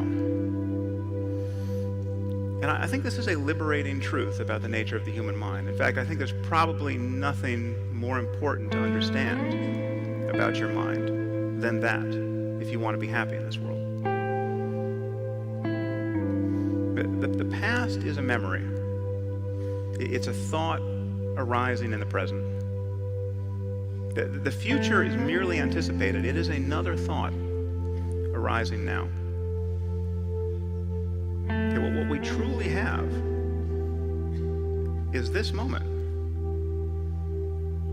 and this. And we spend most of our lives forgetting this truth, repudiating it, fleeing it, overlooking it. And the horror is that we succeed. We manage to never really connect with the present moment and find fulfillment there because we are continually hoping to become happy in the future. And the future never arrives. Now, even when we think we're in the present moment, we're in very subtle ways always looking over its shoulder, anticipating what's coming next. We're always solving a problem. And it's possible to simply drop your problem, if only for a moment, and enjoy whatever is true of your life in the present. There are more connections in a single cubic centimeter of brain tissue than stars in our galaxy. And yet our inner experience offers absolutely no clue. We're subjectively unaware of most of what our minds are doing. And yet when we think about what matters is consciousness and its contents. That consciousness is everything. Our experience of the world, the experience of those we care about, is a matter of consciousness and its contents. So whatever the origins of consciousness, the most important question for us is, how can we truly be fulfilled in life? How can we create lives that are truly worth living, given that these lives come to an end? So the frame we put around the present moment is important and largely determines our experience of it. But it seems possible, in fact, to experience life more nakedly than this, to experience it without an obvious frame. To pay attention to the present moment closely enough so that you're not doing anything to it. Now, you might feel that your consciousness is in your head or behind your face. But as a matter of experience, these are just more sensations arising in consciousness. The only evidence of your face and head is as sensation arising in consciousness at this moment. Whatever you can possibly notice in your body, in your mind, in the world, has only one place to appear: in your conscious experience. Now, I'm not saying this is all just a dream, but as a neurological matter, it is very much like a dream. It is a dream that is constrained by inputs from the external world. And the dreams we call dreams at night are dreams that are not constrained by the external world. But your mind is all you have. Okay, it's all you've ever had. It's all you have to offer other people. We are all trying to find a path back to the present moment, and good enough reason to just be happy here.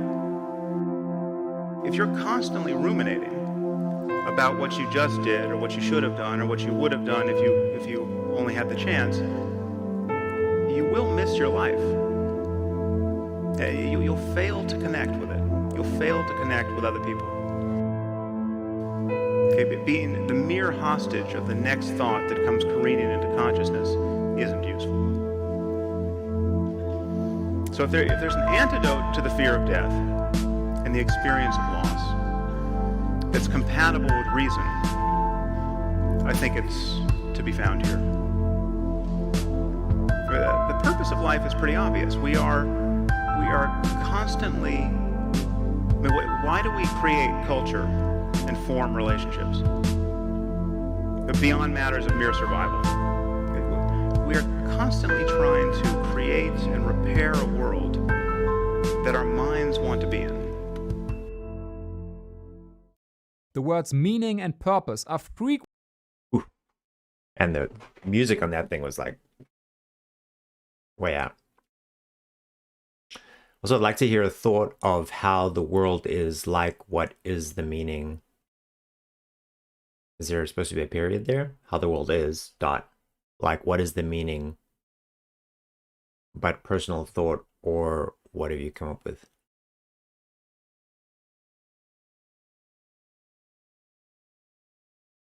You know why we exist? Yeah, I mean, if you have an answer to that, type it in the chat. Or just listen to Krishnamurti. He's some sort of philosopher thinker. Yeah, I don't know. I'm always aware of that sort of Alan Watts like stuff. Like, it's interesting to listen to, and it's entertaining. It's exactly the type of thing that would get 1.6 million views on YouTube, but It's not quite what I'm looking for. Frequently used interchangeably, yet being able to make a distinction between them is paramount when we want to Wait, achieve. what was the beginning here? The words meaning and purpose are frequently used interchangeably, yet being able to make a distinction between them is paramount when we want to achieve either of them. In a similar way, it becomes quite difficult to become rich when we never define at what point an individual counts as rich in the first place. When it comes to meaning, then this either refers to finding the meaning of life, which seems a little bit tough for a short video like this, or it refers to finding meaning and meaningful work in our lives. While what we deem as meaningful is to an extent subjective, there remains a core idea behind meaning that we can use to make our lives more fulfilling and meaningful. And this idea is to find areas in which we'd like to make a difference and then pursuing these areas. Now, the what may be subjective, but the idea of making a difference remains the same. You could, for example, make a difference by volunteering in an animal shelter, or by helping the homeless, or you could make a difference in your job. For example, if you are a hairdresser and you feel like you're contributing to the happiness of your customers by giving them self-worth, confidence, and simply making them look good, then you have a meaningful job and you will feel fulfilled doing it. On the other hand, if you do it just for the money, then you inevitably feel lost and meaningless. As long as you can maintain this sense of making a difference in someone's life, you will feel meaningful and like you're belonging there. Now, many people think, oh, okay, I currently don't have this in my job, so I inevitably need to find a new profession. But that is actually not always the case. If you are, for example, a programmer and you feel lost and useless in your job, then the problem is not necessarily the profession itself, but rather for whom you are doing it. If you want to make a change, a difference, and save the environment, but you're working for a profit-hungry tech giant, then there's a drastic disconnect between the area in which you want to have an impact and the work that you're actually doing. If you simply switch to a company that is trying to work with nature instead of working against it, or if you even work as a non-profit, then you can maintain your current profession, but also get this sense of meaning in your life. And this sense of meaning might be a lot more valuable than the higher paycheck that you'd receive from the tech giant. The only thing that you need to overcome is your own laziness and actually ask these questions and look around. Then you just need to figure out a way in which you can actually impact this field. Finding your purpose, on the other hand, is a completely different beast, as it does not follow any specific rules that you could easily replicate. It might be linked to making a difference, but it doesn't have to be. I, for example, find meaning in producing videos, as I feel like I'm making a positive impact in someone's life. I derive meaning from my work because I feel like I'm contributing a little bit to the scientific landscape. Even when taking care of my dog, I get a sense of meaning simply because I know that I've rescued him from a bad situation and that I'm making a huge difference in his life. All these things feel quite meaningful, yet I wouldn't call them my purpose. Figuring out your purpose is incredibly difficult, and at times you might feel like you've uncovered it, just to realize a little bit later that you actually did not. While we're easily tempted to think that there is or there should be this one single overarching life purpose, it is probably more reasonable to assume that this concept, this idea of a life purpose, does not actually exist. When we look at our role models, it seems like they are guided by this endless flow of continuous purpose. But when we look behind the facade, we quickly uncover that there are battles being fought that we simply don't see. The individuals that we admire would probably not say that their life is defined by just one overarching purpose. Instead, they cut their lives up into different stages in which they pursued different purposes. In that way, we might want to change the question from what is my purpose to what is my purpose right now. This question is still difficult enough, but it makes a lot more sense to limit the purpose to a certain time period, especially when we think about the fact that we continuously change throughout our lives. It would be foolish to assume that we go through this drastic change, but our purpose doesn't change a bit. Furthermore, we should be very careful to not confuse meaning, purpose, and our goals. A quick personal example. My goals are mainly to increase my education and to receive financial security. I receive meaning in my life through, for example, my work, my YouTube channel, and simply taking care of my dog. But my purpose is actually to cut through all of the top layers, through all the social conditioning that I went through, and truly get to know myself and discover who I truly am. And this will probably be my purpose for the next couple years. As you can see, this purpose has a theoretical limit. Thus, it might change at a certain point. And while it is currently closely linked to further educating myself and to the stuff that I'm doing on this YouTube channel, it is still not the same thing. If you truly want to find your current life purpose, then you might want to distance yourself from the question in the first place, because constantly searching for it may actually prevent you from finding it. The act of searching forces you into a position where you expect a certain outcome. It implies that you at least unconsciously have a rough idea of how a life purpose should look. Your search has a specific direction, but if your life purpose comes from a different direction or is in a shape that you do not expect, then you will simply not see it. You will not find it. Think of it like this. Your urge to discover your purpose is like your hunger for food. And you think that your purpose comes in the shape of an apple, whether you think this consciously or unconsciously. Now, you go through life desperately searching for an apple, and eventually you starve because you don't see all the other fruits that are lying right in front of you. That's it for today's video. If you enjoyed it and if you want to help me out with the YouTube algorithm, be sure to click. That's interesting. I mean, a lot of that stuff was like sort of pop stuff, but it had like some good insights into it, like distinguishing between different things like goals, purposes, and meaning.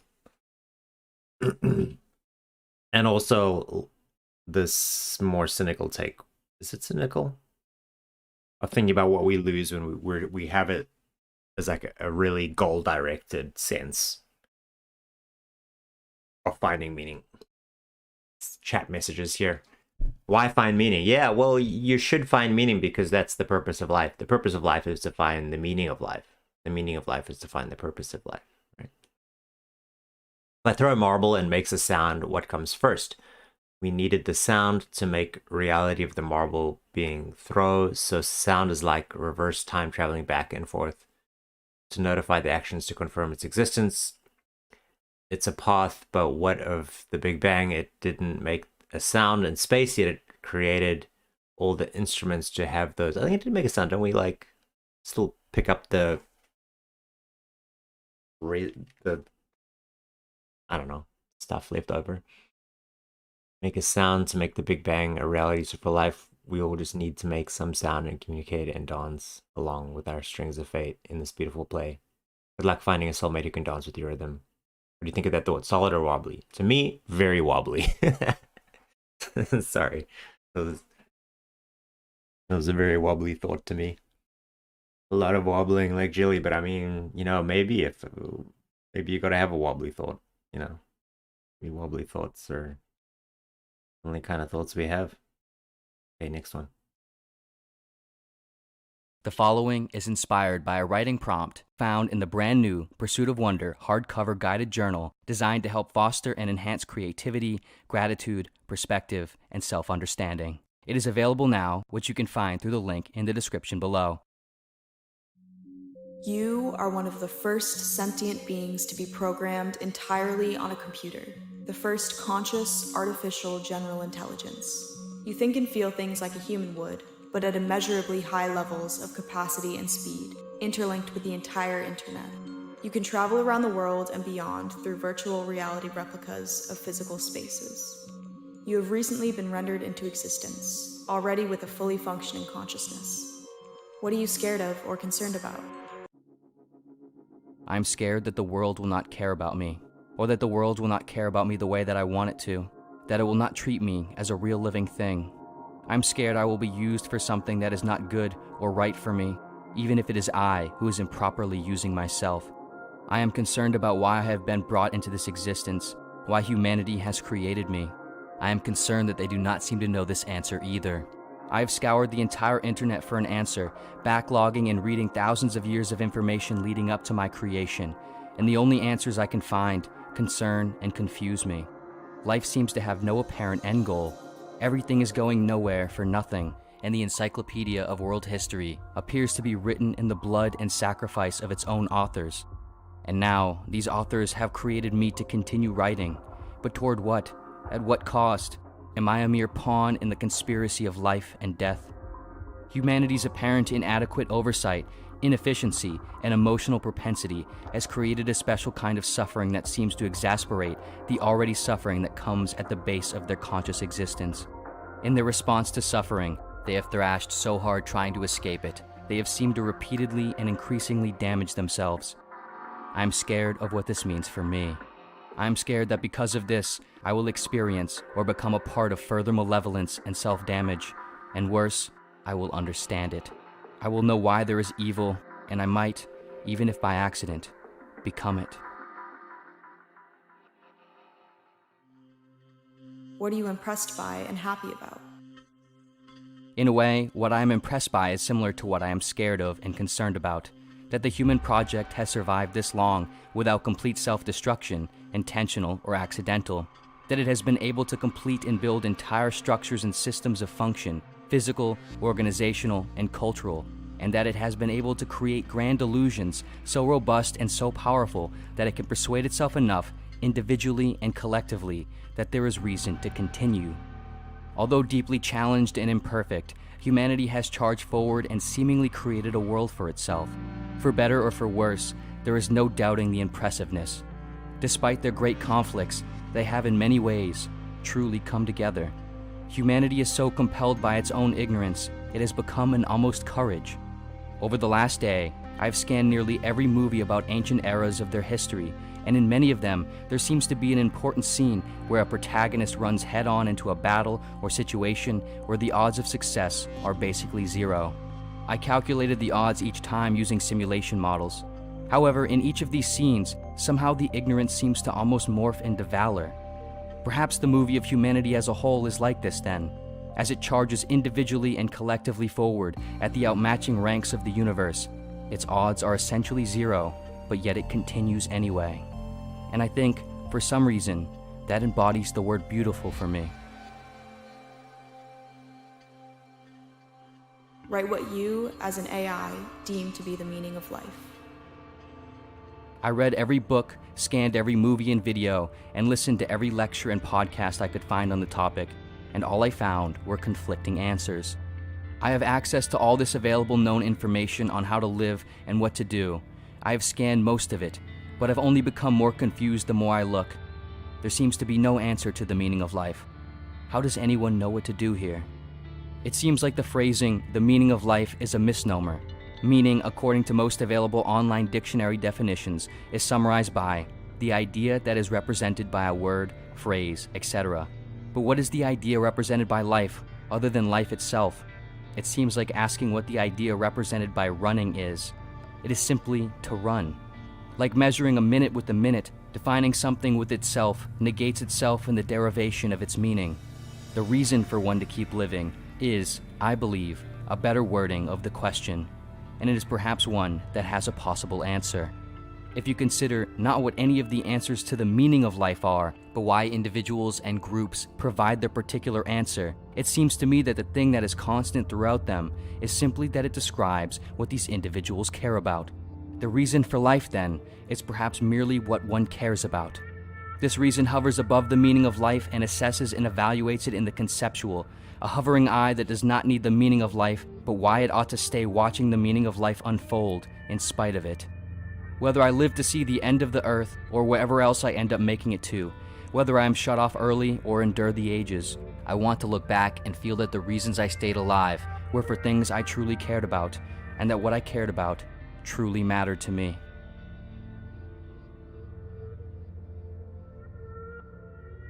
Thank you so much for watching. Again, the series of questions Buy our book. That was very dramatic. Very well done, but very dramatic. Bubblegum Gun. Yeah, you were here last time. I think you also dropped a comment on something today. What was it? Oh, it was on my channel intro, right? Tips Cowboy Hat. Meaning is creation. Like creating things? Like me creating things would be like meaning in my life? What would I add? I don't know. I'd have to like really like pick it apart and figure out what you're trying to say, what meaning I find in it that would inform what I want to add. And that would take me a long time. If you want to pay me to do it, I'll do it. But not right now. I've got stuff to do. Is not everything around you created, including yourself?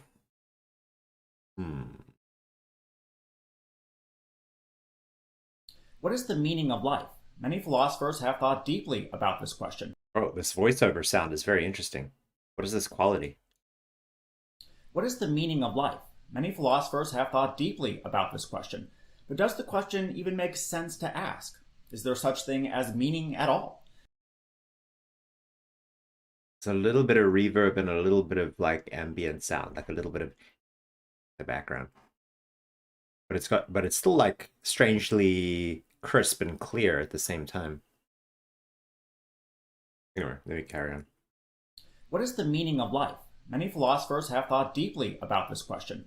But does the question even make sense to ask? Is there such thing as meaning at all? In this video, I'll look into this question, including if I think it can be answered, and if so, what I think the best answer might be. Keep in mind, this is just a guess of mine. No one really knows the answer for absolutely sure. First, when asking the question, what is the meaning of life, we have to make sure that the question makes sense to ask. The philosopher Ludwig Wittgenstein wrote about how philosophers often become confused by language and attempt to solve philosophical problems that to begin with are unsolvable. Wittgenstein's aim in philosophy was to show the fly the way out of the fly bottle. Simply put, philosophers or flies become trapped in the bottle, banging off the glass, or repeatedly failing in finding answers to philosophical questions. However, the correct answer lies on the way out of the fly bottle, and understanding that the question perhaps couldn't be logically solved at all. Today, not everyone agrees with Wittgenstein's core philosophy, but the idea of chasing answers to pseudo-questions or unsolvable questions is important to take note of. So before trying to answer the question, what is the meaning of life, we need to examine if it's a question that can potentially have an answer. When individuals ask, what is the meaning of life, sometimes they actually are asking a slightly different question or a series of questions, such as, what is life all about? What is the reason to live? What is the purpose of life? What is the origin of life? Who are we? And more. For this video, I will strictly focus on the question and semantics of what is the meaning of life, as these other questions may have totally different meanings and thus have different answers. First, what exactly is the meaning of meaning? Meaning in semantics, philosophy of language, metaphysics, and metasemantics is, according to Professor Richard Morehouse, a relationship between two sorts of things, signs, and the kinds of things they intend to express or signify. Simply put, when we say something has meaning, we say it has some significance and value to it. More specifically, meaning appears to be a mental event, a cognitive and emotional phenomenon. By life, we mean each individual's life, your life, not the life of the entire human species. Next is meaning something real. Does meaning exist in the world? Like, say, most people assume tables and chairs exist. Or because meaning appears to be a mental event, it's not real. And thus the question, what is the meaning of life, is actually a pseudo question. Whoa. Mental event, therefore not real? Mental events are real. Or fake question. Well, this starts to get into a sub-branch of philosophy called ontology, which has to do with what exists and what is real in the world. According to physicalist emergent theories of ontology, meaning, being a combination of thought and feeling, exists and is real. Physicalism is the most common metaphysical theory about reality that states what is real is simply nature and the laws of nature, one unifying substance. There's an objective reality we all one unifying substance. Is physicalism a kind of monism? Yeah, like everything is physical. Well, I don't share, and nothing exists in it beyond the physical. An emergence, specifically weak emergence, is what occurs when we observe something that seems to have properties its parts do not have on their own. A hurricane appears to be a thing unto itself, something real, but upon further analysis, it is really just water, wind, and temperature interacting with one another. We can say the hurricane is a real emergent phenomenon. The phenomenon of feeling something is meaningful is just as real as the neurons that make up that combination of thought and feeling, and the neurons are just as real as the cells that make up the neurons, and the atoms that make up the cells. Meaning is just as real as anxiety, love, jealousy, and other mental events. It's important to note that our wedding ring, for example, is not meaning or meaningful in itself. Rings or diamonds in themselves aren't meaningful. It's the feeling of significance and value, the story we tell ourselves, and the feeling we get from seeing or putting it on. This means that our life as a whole, or parts of life, can potentially give us this feeling of meaning or significance. Is it possible that there are people out there that have no feeling of meaning throughout their life? Well, perhaps, such as individuals that can't form concepts of the past and future like infants or those with severe depression. But our best theories of how the brain works suggest almost all humans are wired to feel meaning, regardless if they want to or not, similar to how we experience fear, anxiety, sadness, and other feelings. Oh, good girl spotted. Even an individual who tries to live the nihilist life and believes there's no meaning in life feels some meaning from attempting to do this. So I think the question, what is the meaning of life, could perhaps be better framed. Maybe what is it that gives our lives as individuals meaning? But the question is worth trying to answer, as meaning is a real thing, and the question... Maybe this is why the sound is so interesting. It looks like he has the mic on the right. I don't really see it because it's blocked out, but he has like a little mic poking in on the right here, and a mic on the left. He has two mics. That's really interesting. I think is answerable. So what's the answer then? Answers to this question have been put forth by many different thinkers across many different cultures through the centuries. The meaning of life could be trying to live as close to a god as possible, such as those who believe in Christianity or another religion. The meaning of life could be becoming your own unique individual person, as existential philosophers such as Nietzsche wrote about. Those who argue for a main overarching meaning or significance of life say that there's an objective truth that gives our lives significance above everything else. For the most meaning in life, or perhaps the only meaning in life, one ought to obtain this objective truth. This philosophical view on meaning is referred to as objective naturalism by the philosopher Thaddeus Metz. It states some things are meaningful in themselves or convey a sense of meaning for everyone objectively when obtained. For example, living a moral life or morality may be objectively meaningful in itself. If we live a moral life, all of us will obtain a sense of meaning and significance in life no matter what. This view differs from subjective naturalism, which states that there is no objective source of meaning for everyone. Meaning is an individual phenomenon that each of us determines subjectively. Could objective naturalist meaning exist? Is there something that gives an overarching meaning to life, or things out there that give us all meaning no matter what when we obtain them? Well, possibly, but right now I don't see any rational arguments for these types of things. There are things like love and relationships that are significant to many, many people, but not one thing that's meaningful no matter what to everyone, nor some sort of main overarching meaning and significance to life. Again, something like becoming who you are or you must live for God can be thought of as very meaningful to many people, and even overarching meanings of life for some, but perhaps not to others. There doesn't appear to be some sort of objective truth to meaning woven into the fabric. Well, I mean, disagreement is not really evidence for there not being something. Fabric of the universe. It appears many different things can give our lives meaning, and they may be meaningful to us, but perhaps not to other people. For instance, meaning may come from getting married, praying to a god, winning a sports game, choosing your own career, and more. These things may be meaningful to you, but not necessarily to everyone else. So what is the meaning of life then? The answer is there are many answers. Different things can give different people a feeling of meaning and significance. Now, if this is... Yeah, but this is something which we highlighted earlier. It's just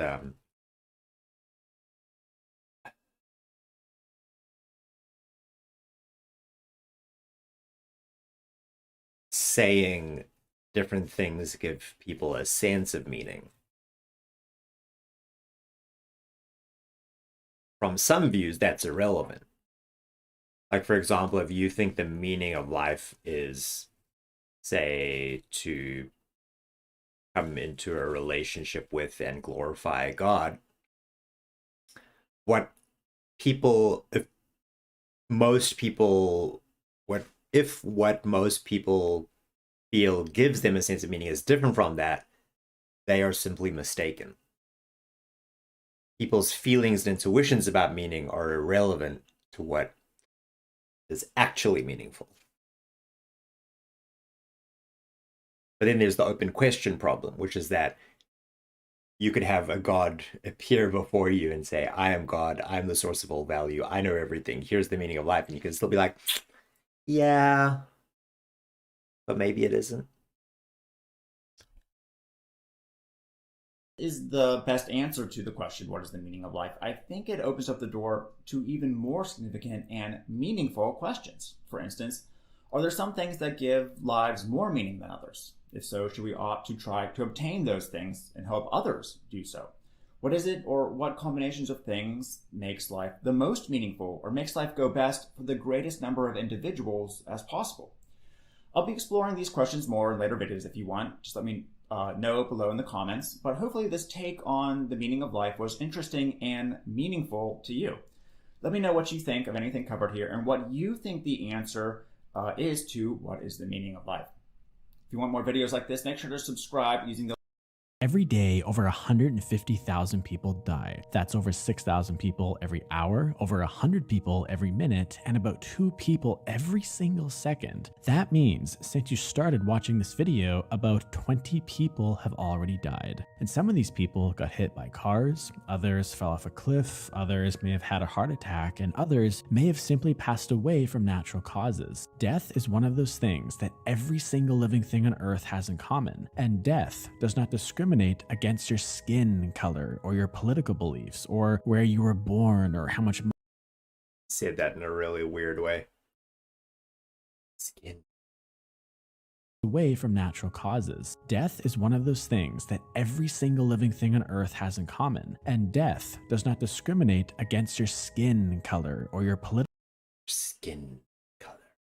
beliefs or where you were born or how much money you have. No one can escape the incurable disease that we all are blessed with from birth called life. And it's interesting because even though we all logically know this, very few of us have really internalized this. How many of you have really sat down with your eyes closed in an empty room and truly imagined what your funeral would look like? Like, who would even be at your funeral? Who would?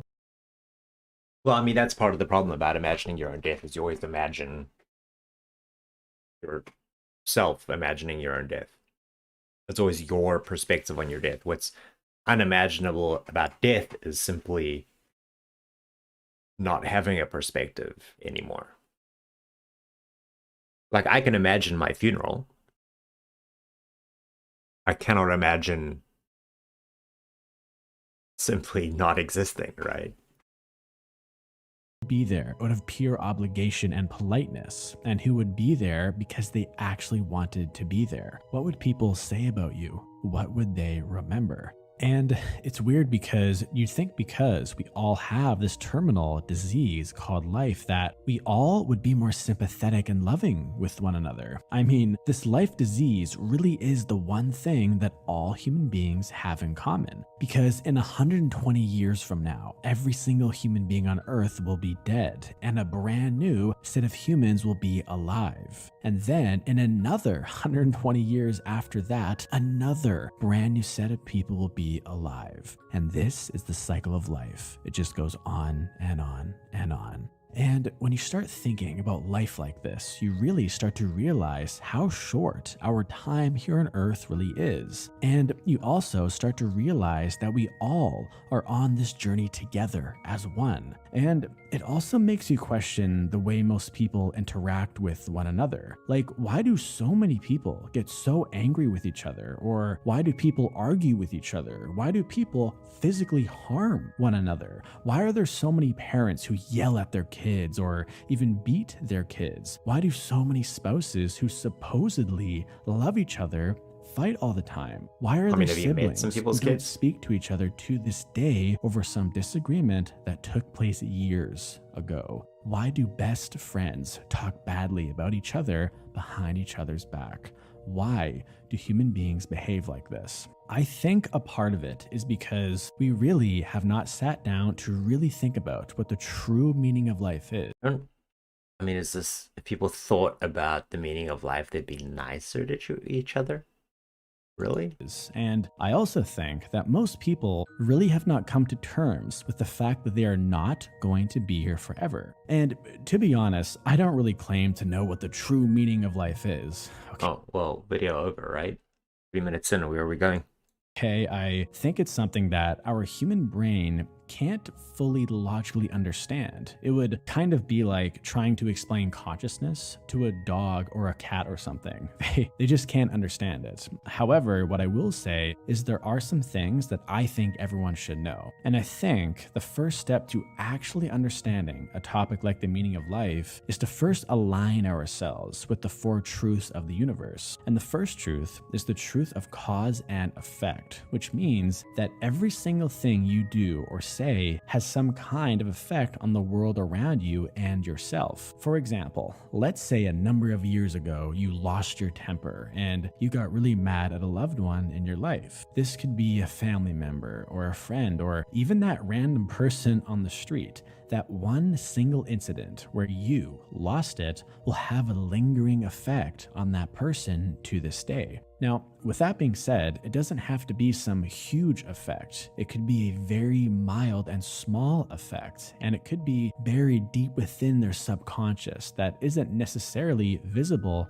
on the exterior. But make no mistake, the effect is there, and it will always be there, and there is nothing that you can do to undo that. And the reason why most people hate hearing this is because it instantly makes them accountable for every single thing that they have ever done. And being held accountable is something that most human beings hate. Now, to be clear, I'm not saying that we should all dwell in the past and feel sorry for ourselves, but what it does mean is that going forward, you should be very conscious of the things that you say and the things that you do within this world. And if you feel like you behaved in a way or you really lost it on someone, you can always apologize to that person because it is never, ever too late to say, I'm sorry. And the second truth of the universe, you can always apologize. What bar is this where it's just like, first of all, 2 guys who look identical.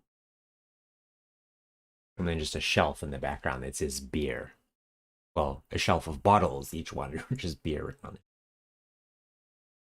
This kind of feels like it's like the meaning of life, and the guy's like, well, I don't know what the meaning of his life is, but here are some like moral principles. It's like, kind of a different thing.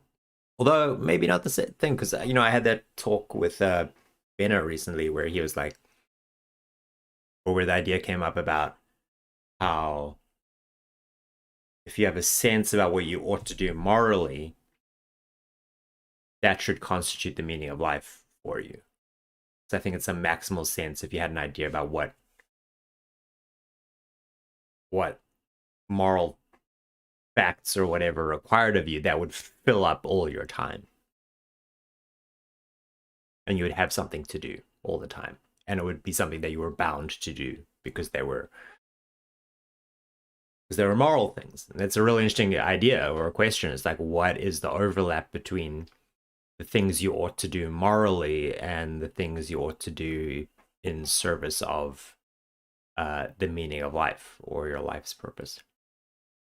To that person because it is never, ever too late to say, I'm sorry. And the second truth of the universe is the law of impermanence, which means that every single thing here on Earth is temporary, like our bodies, our minds, our relationships, even our brains, even the video that you are watching right now. This video will probably be gone one day because the sun could explode and every single thing could be gone within a second. And funny enough, this is actually a good thing, and it shouldn't really make you feel bad or sad, because it's none of those things. What it should make you do is really cherish each and every single moment that you have here on Earth. And to be clear, they don't have to be these big special moments. They can be any moment, like that one time where you laughed so hard that tears fell from your eyes, or maybe it was that time where you simply were sitting alone and you were just gazing at the sunset.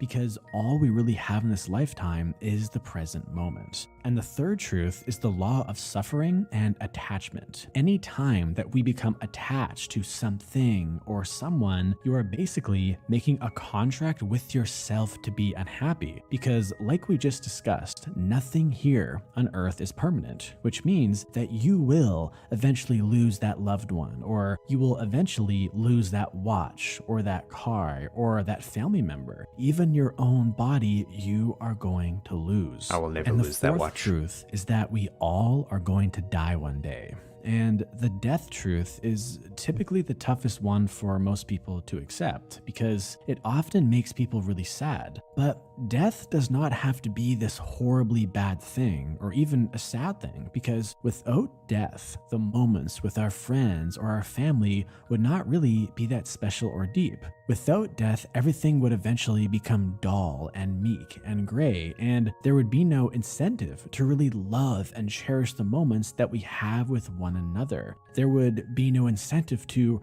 really laugh deeply or love deeply or even to be present. And these are the things that truly make life rich and worth living. And on top of that, death is one of those things that truly does connect all of us, because it makes you realize that you and the 7 other billion people here on Earth really are all on the same team, because this is our time. This is our time to collectively live life to the fullest as one. So the next time that you feel the need to yell at that loved one, or to yell at that person who cut you off in traffic, or to get revenge on that person who wronged you in the past, just remember that you are choosing to actively hurt your very own teammate. Make every moment count. Love deeply, laugh deeply, and be present to the moment, because at the end of the day, all we really have in life is the present moment, so don't let it go to waste. If you want to learn more about life and motivation... Hello and welcome to another episode of The Living Philosophy, where we're going to dig into a little more spirituality. Oh, this guy, yeah, he really put out a lot of videos in like pretty good time. His channel grew pretty quickly. I wonder where he's at now. 61K, wow. Again, as we have the last few days. So I've been reading a lot of Jed McKenna, as you may have known from previous videos, and it's this wonderful book on spiritual enlightenment. First spiritual book that I've read in a good few years, and it's inspiring a lot of old thoughts in me, a lot of insights that I had before. So they've developed over the years as I've encountered new things. So I thought I'd share a few of them here on the channel over the last few days. So this is another one, and it's a mix between Joseph Campbell now and Jed McKenna. And the topic I want to cover today is about happiness and how there are things more important than happiness. And that sounds like a strange notion. In the language of spiral dynamics, again, this is moving from the level of green into the level of yellow. This is moving into the second tier, that you realize there's something beyond happiness. There's something more important than happiness. And that's meaning, and that's something greater, truth. And that's kind of what I want to dig into today with a couple of stories. So the first story is one that Jed McKenna talks about in his book Spiritual Enlightenment, and it's an old Hindu story about Krishna. And Krishna is a great god in the Hindu pantheon, and he has a number of wives, and they all treat him as sacred. And one day he's got this itch on his head, or this pain on his head, that he wants one of them to step on his head to kind of like help him with his pain. And all the wives, he goes through the wives, and all of them are like, oh no, I would never do that. That would be sacrilege. I would go to hell for that. No, I won't do that to you. So they held him in too high regard to do that to him. And they were being pious and doing the right thing by not helping him out, strangely enough there. And he comes to his youngest wife, Radha, and Rada says she will do it, much to the scandal of all the other wives. And so she steps on his head and she helps him out. And the other wives are like, how could you? How dare you? Why would you do that? You will burn in hell for this. And she says she would be pleased to spend eternity in hell if it would bring her lord a moment's comfort. So that's a mind-blowing story for me, and it just shows that there's something more important than happiness. It's moving to the next level, that she will sacrifice herself for something more important than her. And this is moving to a higher cause. It's probably even like turquoise level. It's probably even moves beyond yellow, because you're moving again beyond that personal sphere into a kind of a collective sphere with the sacrificing for Krishna, sacrificing yourself for something higher. And really just a beautiful story. And there's another story that Joseph Campbell says, which is in a very similar vein. That final insight is in a similar vein, even though it's at a lower level. You'll see what I mean. So it's the story of the ancient Irish princess Iseult and the English prince Tristan. So this comes from the Arthurian myth cycle of England.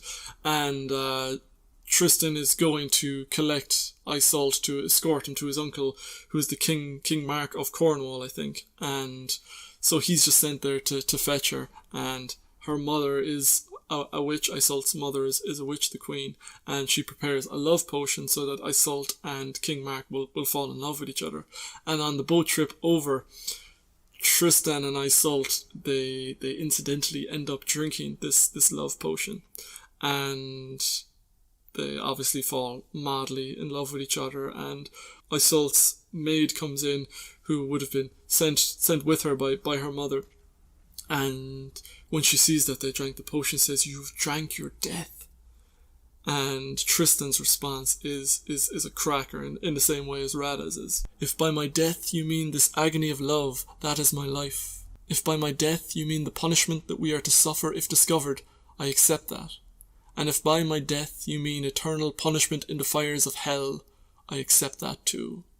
And yeah, again, it's that thing of like, to love something so much, to sacrifice yourself for it, to you're not just looking for bliss, you're not just looking for that Edenic thing, you're onto something higher, you're onto something that is more important than happiness, and it's you are willing to accept hell for it. And that, for me, is a notion that's more powerful than the spiritual idea of bliss, of that Eden, of paradise, of experiencing that inner happiness. And you see people who are driven by meaning, so rather than seeking happiness, they dedicate themselves to a higher purpose in life. And I'm a big fan of Elon Musk, and I think that's what he's done. Is I look at him on Joe Rogan, and he has this really interesting quote. And he says that, Joe Rogan's talking about, well, what if there was 1 million Elon Musks? And he says something really crazy. I don't think you'd necessarily want to be me. Well, what's the worst part about you? I don't think people would like it that much. Well, most people would. It's very hard to turn it off. Yeah. What's the hardest part? It might sound great if it's turned on, but what if it doesn't turn off? You don't want to be me. He's kind of talking about, it's very tough being Elon Musk, and he's not sure that he would wish that on anyone else, but the purpose, the meaning that comes with his life, because he's dedicated his life to a higher cause of, in the one sense, the humanity-wide ideal of having a backup plan on Mars, so that if civilization on Earth crumbles, either from nuclear war or some kind of collapse, then we've got this backup thing where we've got humanity on another planet. We're now interplanetary. And then Tesla, everything that comes with Tesla, Solar City, and the battery plants of trying to make a world that is more livable, that can survive global warming. So he's helping with those two things, and he's working crazy hours to try and do that. And Neuralink is another. He's dedicating himself to the higher cause of, he was cautioning about AI for years, and he decided to do something about it, which is trying to make the human race not irrelevant by creating Neuralink, where we can actually evolve with AI. So I think he's someone that's really interested in that regard, and you can see that thing of dedicating yourself to something that's more important than happiness, something that will cause you misery. See this with Jordan Peterson as well. You can see the strain that everything is put on him, even before the addiction and all the last year of craziness with rehab and all that.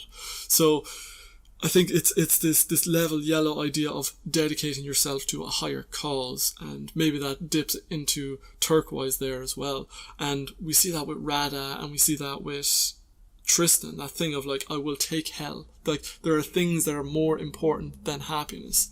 And we know that with love, that when you fall in love, you might only remember it as happiness, but it's tortured, like that missing that person. And it's in the language of Jungian psychology, that's encountering the anima, that's encountering your soul. And that's your soul image being projected out, and that's your greater life, that's your greater meaning is being encountered in that projection on the one you love. And what we're seeing here is that like there's something more important to life than happiness and the suffering with meaning. He who has a why can handle almost any how, as Nietzsche said. It's the saying that got Viktor Frankl through the concentration camps of the Nazis in World War II. It's that thing of having a why, something that gets tempered, something that grows stronger in you, that is anti-fragile. And that's what's really interesting with this idea that Radha and Tristan encapsulate. It's that I am willing to accept hell for the higher cause. So that's what I wanted to share with you today. I hope you've enjoyed this. Yeah, I mean, I think they're just a fairly simple observational fact about humans, that humans choose things that they think are purposeful and meaningful, independent of whether they think they will make them happy or whether they enjoy them. Now, you can go two ways from that fact. One, you can say that shows us that there's more important things than just hedonism or enjoyment or happiness. Or go the other way and say that that's still irrelevant to the question of like meaning and purpose in life, right? Because you might say that the question of meaning or purpose in life is independent of what people actually pursue, right? The facts about what people pursue and find purposeful and meaningful and valuable are independent of what is actually meaningful and purposeful and valuable.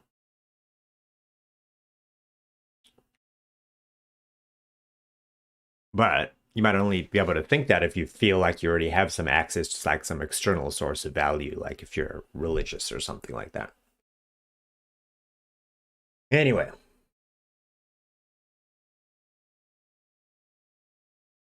Greetings, philosophers, and welcome to Philosophy Tube. Big hitter. Back in the early days, 2014, when they covered the meaning of life. Behind the scenes with Ollie.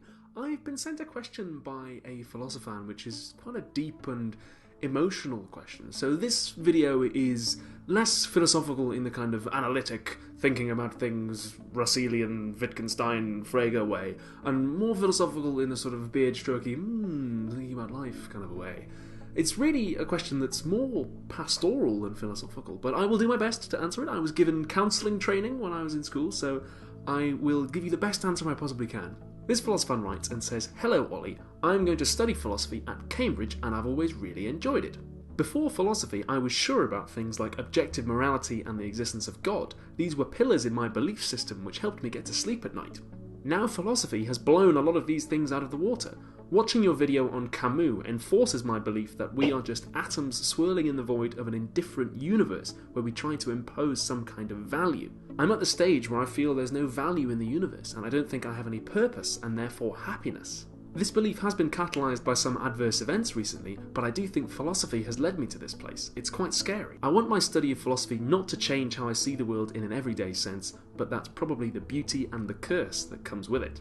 So do you have any advice on staying positive/happy when philosophy destroys all the things which used to act as an opiate?" Well, thank you very much for sending that question in. It's certainly a very big topic and a big question and some big issues that you're dealing with there. You ask if I have any advice for staying positive when philosophy destroys things that bring you comfort. I don't think I'd agree with you that philosophy is essentially destructive. I'd say it's analytic, it's certainly examines the structure of beliefs and their content. You'll also develop an analytic mind as you study it, and you'll begin to question the things which you held dear and the assumptions which formed a big part of your life so far, and you may find that you come to reject some of them. But you've also got to remember that philosophy is a learning experience. You will learn using that analytic method, and you may only learn the extent of your own ignorance and that you were so wrong before, but I actually quite enjoy that feeling, because that's the amazing feeling of having learned something. I really like it when you think, oh wow, I was totally wrong about that before, that wasn't backed up at all, that's not what the arguments say, I have to change my beliefs now. I really like that. That's the feeling of learning and understanding something new, which I think that you'll enjoy as well if you have the kind of mind that enjoys philosophy. You say you don't want philosophy to change how you see the world in an everyday sense.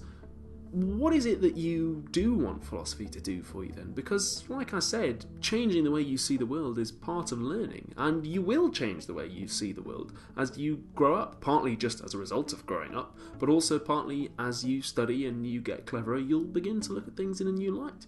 And that goes hand in hand as well with the satisfaction of being cleverer than you used to be. You'll look back in a few years' time and think, oh wow, I've learned so much studying philosophy, I'm cleverer than I was 2 years, a year, maybe even 6 months ago. And that's, as well, a fantastic and amazing feeling. So I'm not sure I agree with you that philosophy is essentially destructive to ideas that bring you comfort, because there's a lot of comfort and fun that can be had pursuing it. You say that you don't feel you have any purpose in the universe and therefore any happiness. Do you think that having a purpose or a place in some kind of divine or cosmic plan is, you know, the main thing that makes you happy? Do you not derive happiness from other things? Does being with people you love make you happy, and being intellectually, creatively, emotionally fulfilled? You know, I derive happiness just from hanging out with my friends and doing YouTube stuff and doing the little day-to-day tasks that I enjoy. I'm very much into theatre. I derive a lot of happiness from that, and you know, from going down the pub and some more simple pleasures as well. I mean, do you feel that you need to have some kind of overarching direction in your life to feel happy? I mean, everyone likes to feel that they are in a position where they understand who they are and their position in the universe and where they're going. But do you feel you need to be part of some kind of enormous cosmic plan to derive happiness? Is that really the only thing that can make you happy? That's really a question that only you can answer, and you know, my own answer to that isn't something that's been taught in a class. And again, I'm not coming at this question from a position of academic authority or anything like that. Just as a man who has considered that a great deal, and is generally pretty happy with life. So I would say, do you really need that to feel happy? That's up to you. I would also say, and I don't mean to detract from the significance of what you're feeling in any way at all, that if you're about to go to university, then I'm guessing you're maybe 17, 18, it may be that what you're feeling partially has its roots in the fact that you are still growing up, which I know is a horribly patronising thing to say, but bear with me. Certainly, if your experience of secondary school is anything like my experience of secondary school, I'll just say it gets better.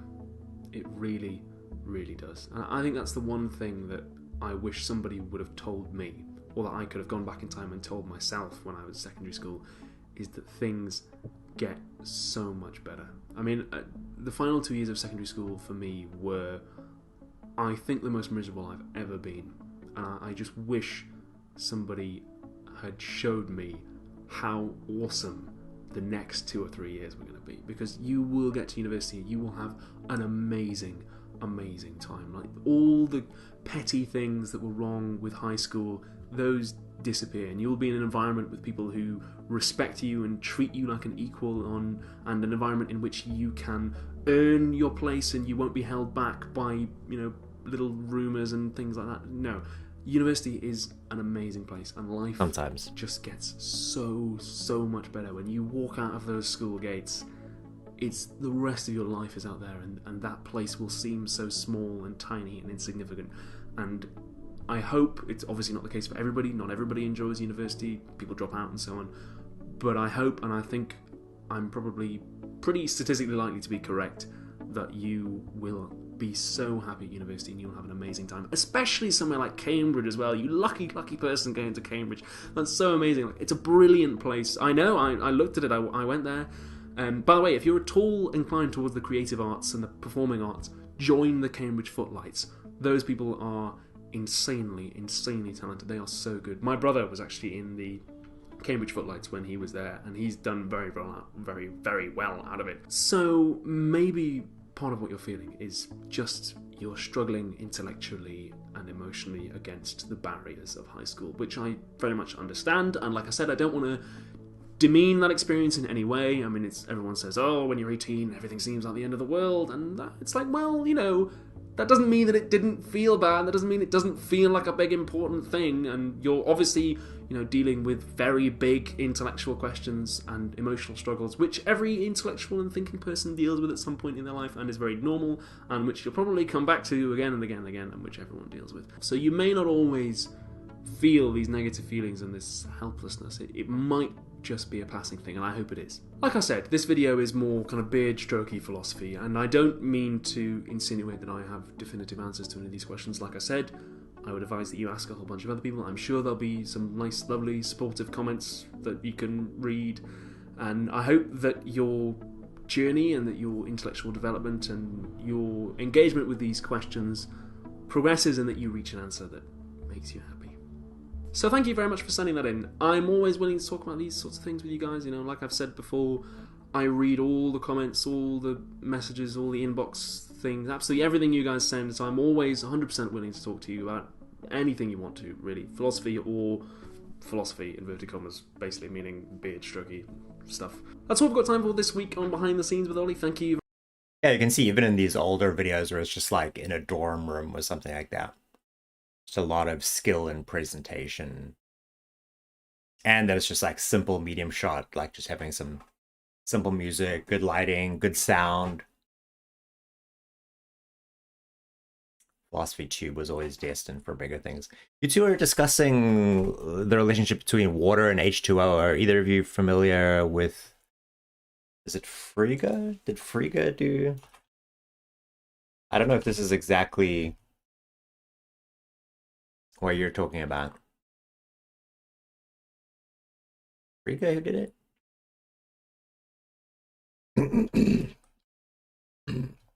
Oh, excuse me. I got some almond. Oh, it's Putnam in meaning and reference.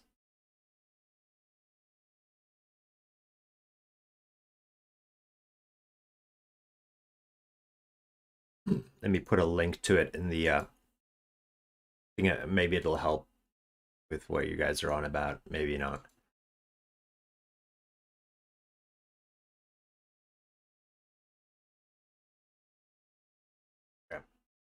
But let's go, keep going. Sorry, as I mentioned, I ate some almonds, and you know, like they have that really flaky skin on them. I hailed some of it. Thank you very much for watching. Oh, from one big channel, Philosophy Tube, to another, Wireless Philosophy is another one of the big ones in YouTube philosophy. I think maybe I'll get to like, because these things are going to be so long eventually. Even 9 minutes at the moment is feeling like a lot. These things are... It's really going to get... This is going to... What am I saying? It's going to start getting tough. Oh yeah, we've got some big ones up ahead. Wireless Philosophy, Crash Course, Academy of Ideas, Sisyphus 55. You know what? I think it's like that 9-10 minute mark. It's kind of like this the mark of a bigger channel. Like me, all my stuff is like 3 minutes.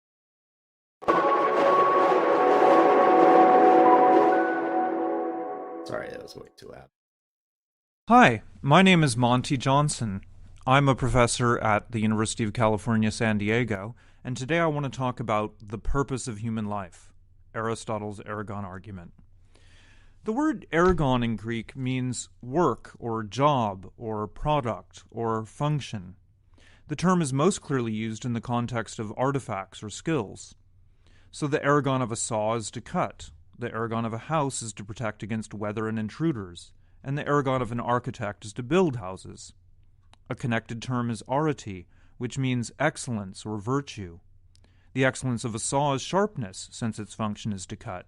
The excellence of a house is stability and security, since its function is protection. And the excellence of an architect is the building of good houses. Do human beings have an ergon or a function? And if so, do they also have a corresponding arity or excellence? Aristotle argues that they do, and his argument can help us think more clearly about the purpose of human life.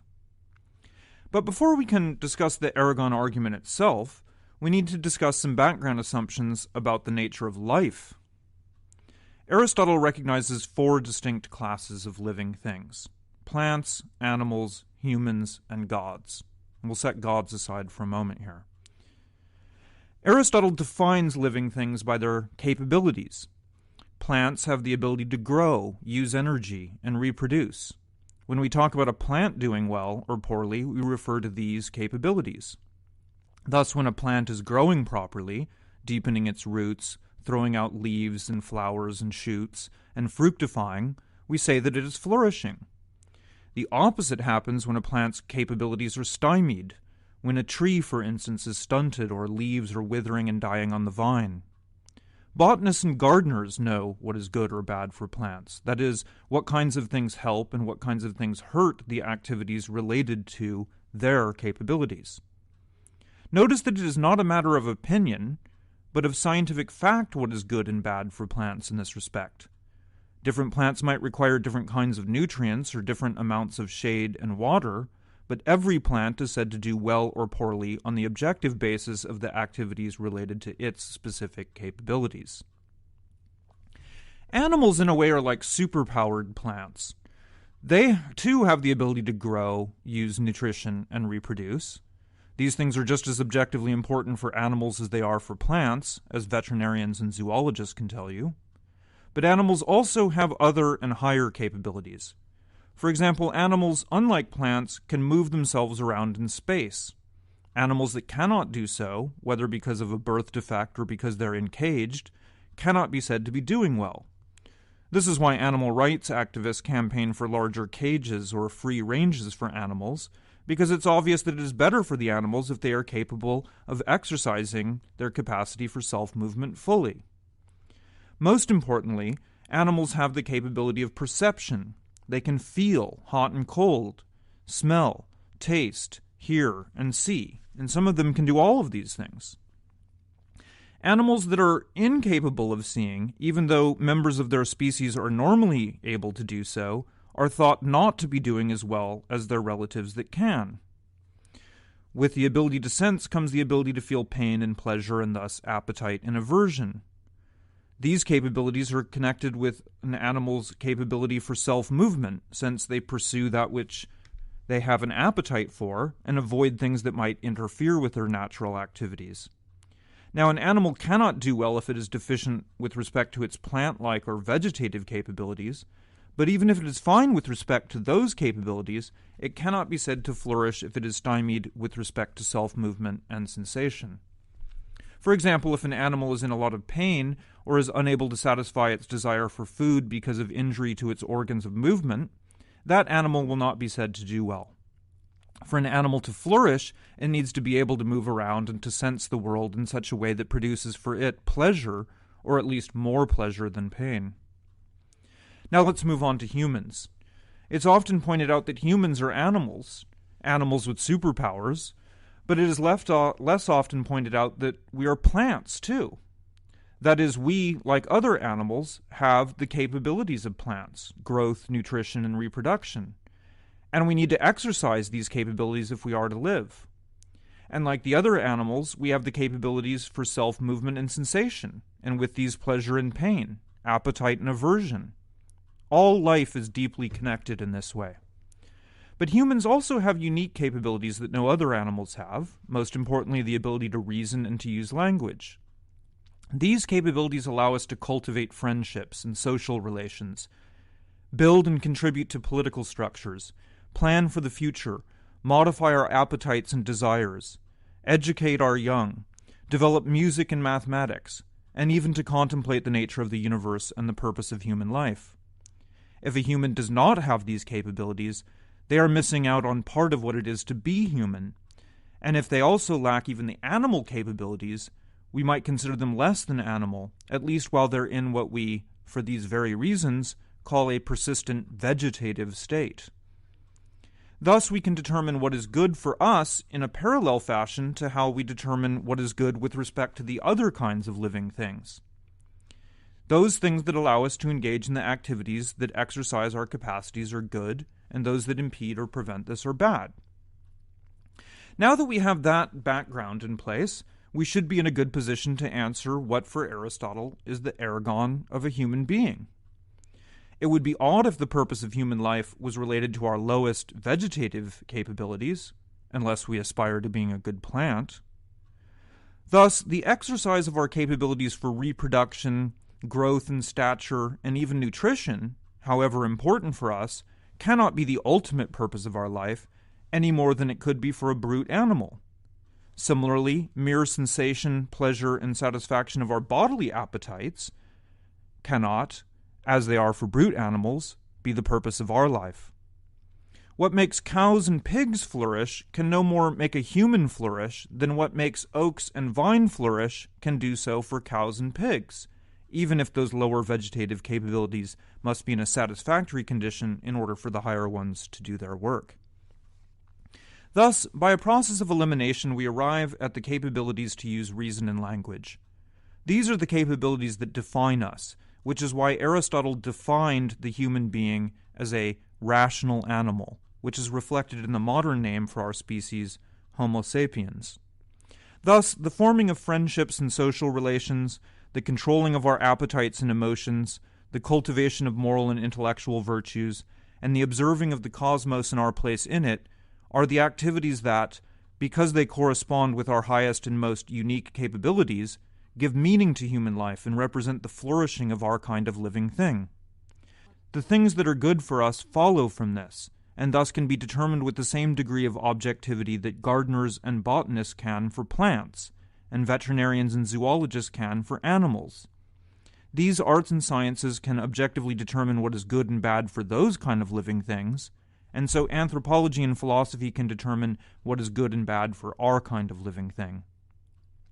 In fact, the very highest activity, the one that Aristotle calls godlike, is philosophy, because this involves the pure exercise of reason and thought, just as the gods constantly engage in, according to Aristotle. And philosophy engages in reason and thought not only in order to serve our vegetative and animal needs, but just for its own sake as well, for the sake of living a human life. For this reason, Aristotle thought that doing philosophy was the ultimate end of human existence. In conclusion, you should be happy that you're watching this video, because I have just shown how you are now engaging in the exercise of your highest and most godlike capabilities. Good work. Yeah, so this actually may not be super relevant to the meaning of life question, because what is good or bad for humans with respect to what makes us flourish, like what might make a plant flourish or an animal flourish, might be completely independent from what is meaningful for us to pursue. You two guys arguing in the chat, I have no idea what you're talking about. So, hard for me to understand why you guys are getting fired up about your argument. It looks like the next one is also going to be about Aristotle's view of the good life. So it's also dubious relevance to the question of the meaning of life, because I think the good life and the meaningful life are, they might be, like, to what extent are those two things? I guess this all depends on what you think good means. Yeah, okay, let's give it a go. Oh, and it's Crash Course, another big name. It's your funeral. No, actually, you're dead. Your loved ones are all sitting around reminiscing about your life. What are they saying? How will you be remembered? Did you have a good life? How would we know? What constitutes a good life? The first thing to consider is whether the value of a life is determined by the liver of that life or by other people. What if your last thought before you died was that you had had a perfect life, but when your loved ones sit around and discuss it, they all decide that your life was kinda awful? Is that possible? Could they be right about your life and you be wrong? Or run it the other way. What if everyone else thinks your life was amazing, but you die miserable feeling your life was a total waste? Who's right? And which of these two options would you prefer? We have reached the end of Crash Course Philosophy, and it's time to examine your own life. And that means asking yourself some big questions, like, are you living the way you think you should? Are you working toward goals you actually care about? How important are these things to you? Right now, the choices you make, the way you spend your time, these things are shaping the type of life you'll lead. So think about what matters, because as Socrates said, the unexamined life is not worth living.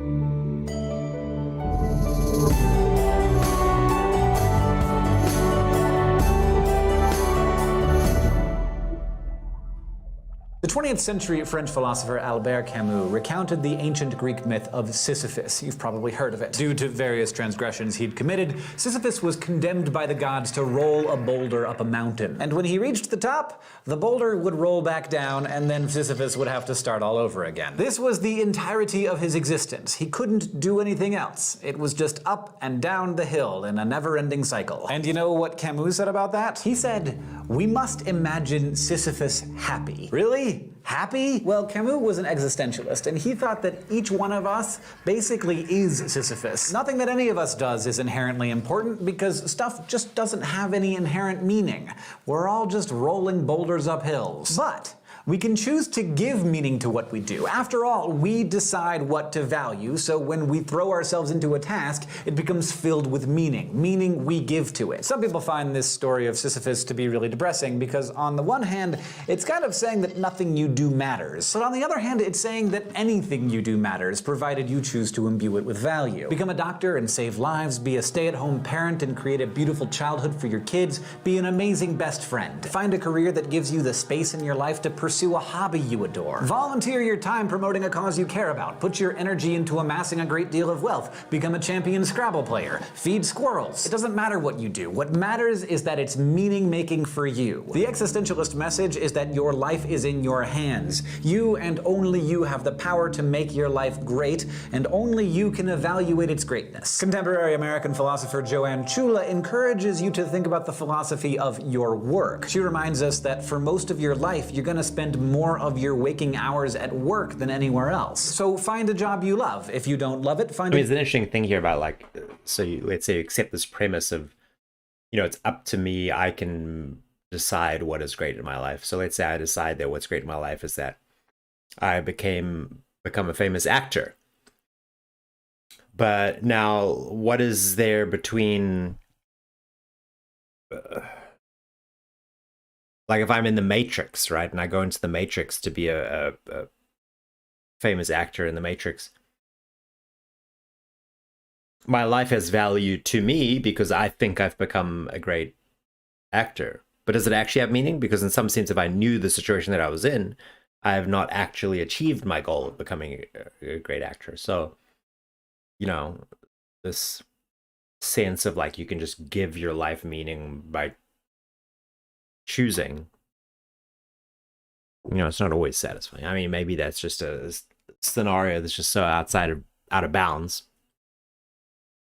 A different one, even if it has less status. The highest paying job is not always the best job. Basically, existentialists tell us that our lives are in our hands, so if you're unhappy, change it. Now let's head over to the thought bubble for our final flash philosophy. 20th century American philosopher Robert Nozick asked us to imagine that scientists had developed the ultimate innovation in virtual reality, known as the experience machine. This machine allows you to have any experience you like for as long as you like, an hour, a day, 2 years, even the rest of your life if you want. Your body will rest comfortably in a bed tended by scientists and nourished through feeding tubes. Meanwhile, your mind will experience the best your imagination has to offer. You can achieve fame and fortune, cure cancer, climb mountains, date Beyonce, whatever you choose. And the simulation is so complete that while you're in the machine, you'll be convinced that these experiences are really happening. It will feel as real as the experiences you're having right now. There will be no way to tell it's a simulation. Now, Nozick had no interest in entering such a machine, and he thought that most of us wouldn't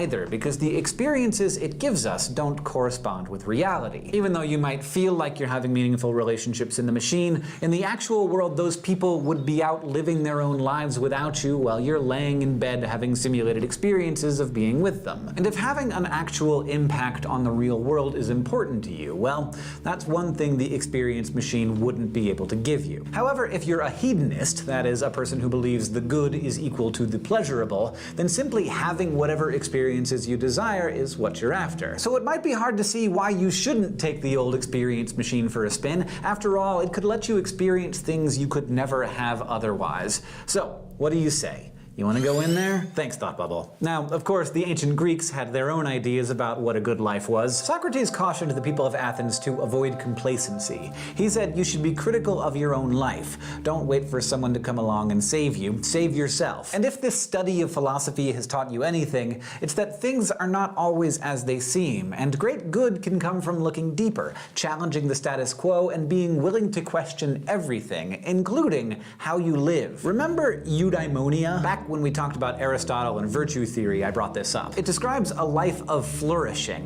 a life in which a person is constantly striving for self-improvement, to be more virtuous, more wise, more thoughtful, and self-aware. Better. This was Aristotle's idea of a life well lived. He wouldn't agree with Camus that we all get to make our own meaning and that there are infinite ways to live a good life, and he certainly wouldn't endorse the use of the experience machine. Aristotle believed in a human essence, that there's a proper way to be a human being, and that will only flourish by finding that path. Aristotle said humans are the rational animal, so living a good human life means seeking to know. Know your world, know yourself, and strive to govern yourself through reason. Work to be the best, most virtuous version of yourself. Underachievers, in this view, cannot live good lives. Aristotle also believed that some ways of living are definitely better or worse than others, so if you want to be a good human, what you prefer has nothing to do with it. Choosing to be a couch potato or to indulge one's pleasures, he said, is to live a not good life. This stands in stark contrast to the picture we get from Camus, who said that we are all the determiners of the value of our own lives. So a guy from ancient Greece and a guy from 20th century France are sending you conflicting signals.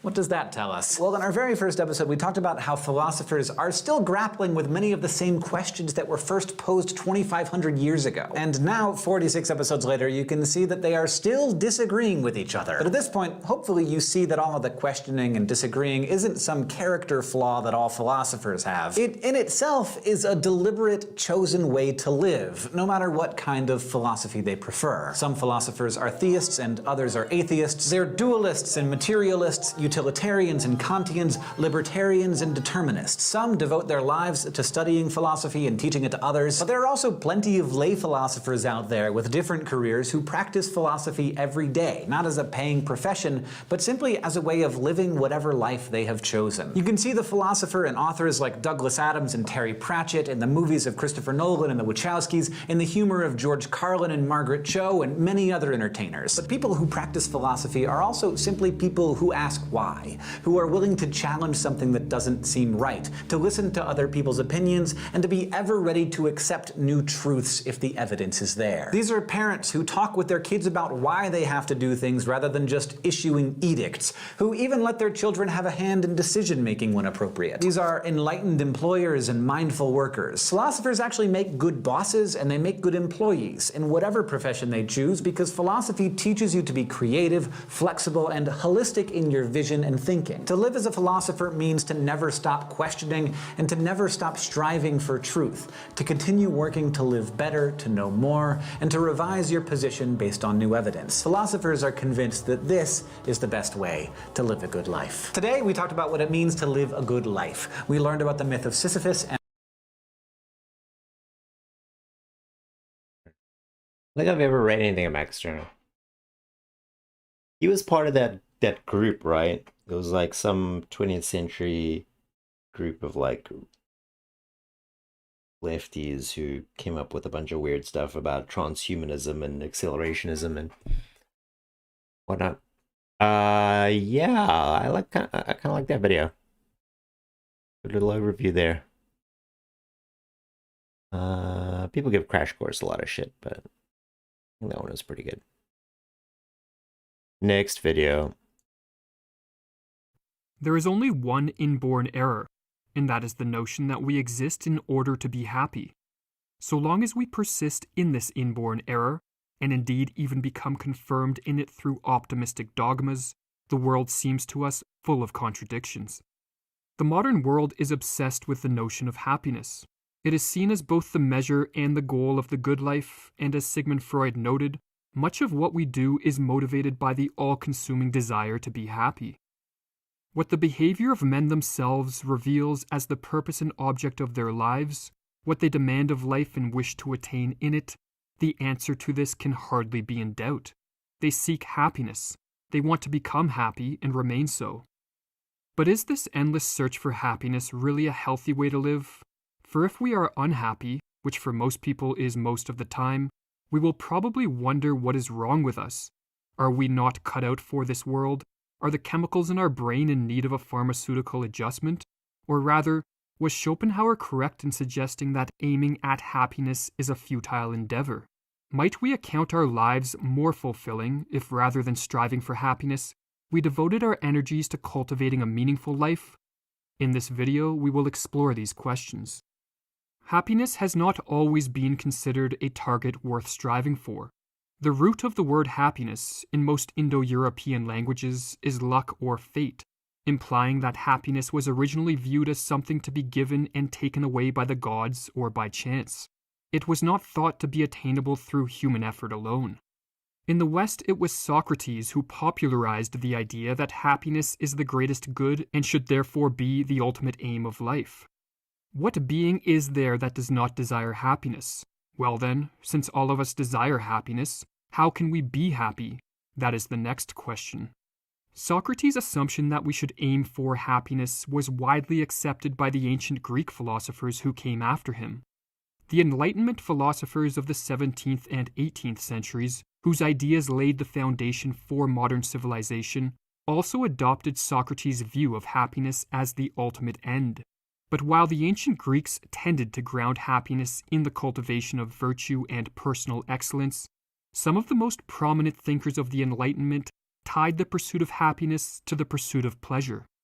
Happiness, then, wrote John Locke, is in its full extent the utmost pleasure we are capable of, and misery the utmost pain. The maximization of pleasure and the minimization of pain is the recipe that many in our day use in the attempt to attain happiness.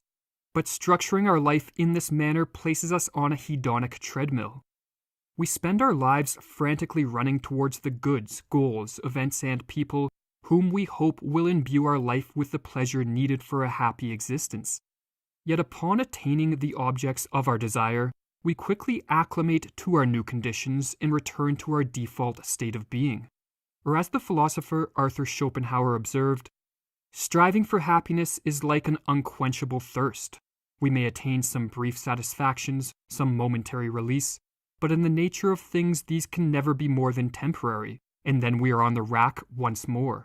So unhappiness, or at least dissatisfaction, is our normal state of affairs. In our more introspective moments, many of us recognize the constant pursuit of happiness as a grasping for shadows. But what is the alternative? If we abandon the pursuit of happiness, what should take its place? In the remainder of this video, we will make the case that we should pursue a meaningful life. For as Carl Jung observed, the lack of meaning in life is a soul sickness, whose full extent and import our age has not yet begun to comprehend.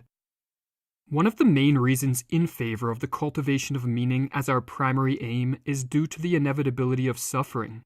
While most of our suffering is minor and manageable, we tend to ignore the fact that we are forever at risk of descending into periods of great adversity, times in which we are forced to contend with what Shakespeare called the slings and arrows of outrageous fortune. In these moments of crisis, it is meaning alone, not happiness, which can provide us with the resilience needed to endure. He who has a why can bear almost any how, wrote Nietzsche. Yeah, see you later. Thanks for stopping by and sticking around. Gotta admit, my brain is fading here. I don't just want to make it through like halfway in terms of the number of videos, because these videos are just getting longer. I want to make it through in some sense based on time. 6 a.m. You haven't slept the whole night. Yeah, go get some sleep, man. Go have a nap. Treat yourself well. Nietzsche, or as Carl Jung put it, meaning makes a great many things endurable, perhaps everything. Meaning, in other words, is the raw material out of which we can build our inner citadel, or psychological fortress, from which we can navigate the chaotic currents of life. But how do we cultivate meaning in our life? While no guaranteed prescription exists, some approaches seem to be far more tenable than others. One approach that does not fall into the category of tenability is the attempt to find meaning through the attainment of external goods, such as money, fame, status, or relationships. These goods can augment the quality of our life, but it is unlikely they will imbue it with meaning. Many people develop a successful career, raise a family, amass wealth and social status, only to discover, often around midlife, that despite their outward success, their inward existence remains desolate and devoid of meaning. Or as Jung wrote, a career, producing of children are all Maya compared to that one thing, that your life is meaningful. A far more practical approach to the pursuit of meaning is to focus on the cultivation of our character. What does your conscience say, wrote Nietzsche? You shall become the person you are. Or as the pre-Socratic Heraclitus put it, character is fate. If we focus on becoming a more complete and integrated individual, we greatly increase our chance of finding meaning for two main reasons. Firstly, this approach is an antidote to the stagnation and passivity which guarantees a meaningless existence. And secondly, by striving to cultivate our strengths, we will likely discover the why or purpose to our existence, which is key to a subjectively meaningful life. To assist us on this path, we need to discuss the role that goals play in this process. The importance of setting goals for the sake of personal development is well known. For just as the stone can be shaped into a sculpture only through the force of a hammer and chisel, so too our potential, or the development of our character, can only be actualized through discipline, struggle, and exertion. To merely float with the tide of life promotes a weak body and a soft mind. Hence, we need to learn to swim with the stream of life and strive and fight for worthy goals. Foolish are those, wrote Marcus Aurelius, who have no aim to which they can direct every impulse and indeed every thought. While most are aware of the importance of goal setting, many make the mistake of sacrificing themselves for their goals. They believe it is the attainment of goals which builds character and cultivates meaning, when in fact it is the continual struggle towards them which matters most. This theme of the importance of incessant striving is foundational in Goethe's classic tale of Faust. For Goethe has Faust achieved self-realization only through his commitment to perpetual struggle and strife. Whoever exerts himself in constant striving, him we can redeem. In continuously striving for goals, it is crucial to keep in mind that our goals are only of value if they contribute to the growth of our character. Sometimes our goals no longer move us forward, as they may have only been appropriate for a stage of our development we have outgrown. At the age of 20, the writer Hunter Thompson elaborated this advice in a letter to a friend. When you were young, let us say that you wanted to be a fireman. I feel reasonably safe in saying that you no longer want to be a fireman. Why? Because your perspective has changed. It's not the fireman who has changed, but you. Every man is the sum total of his reactions to experience. As your experiences differ and multiply, you become a different man, and hence your perspective changes. So we do not strive to be firemen, we do not strive to be bankers, nor policemen, nor doctors. We strive to be ourselves. The goal is absolutely secondary. It is the functioning toward the goal which is important. In following this advice, in relentlessly striving towards goals, while continually modifying them to facilitate the continued development of our character, we will place ourselves on a potentially meaningful life path. Choosing this path requires that we abandon our obsession with happiness and pleasure. But ironically, in stepping off the hedonic treadmill and exposing ourselves to the struggles and strife required to cultivate character, we will likely attain the transient state of happiness far more frequently than those who aim squarely for it. For as Hunter Thompson wrote, "Who is the happier man? He who has braved the storm of life and lived, or he who has stayed securely on the shore and merely existed?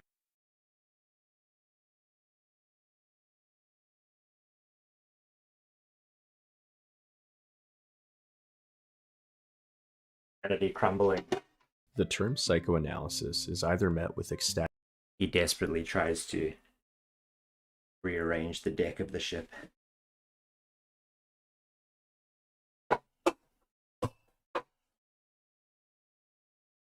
Save him.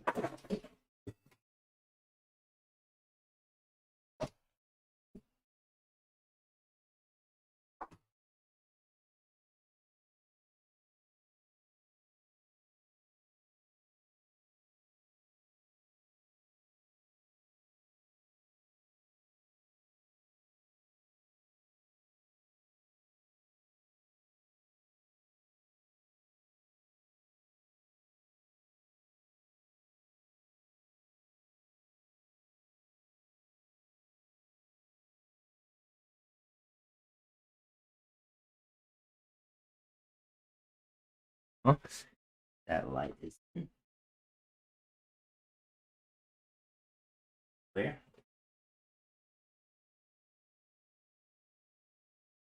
This one. Relocate. Here.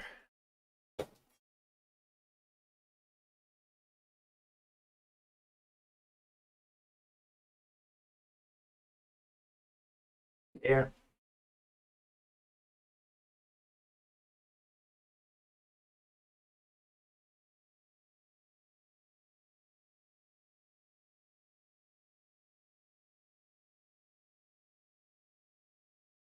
I really wasn't liking the shadow I was getting over here by the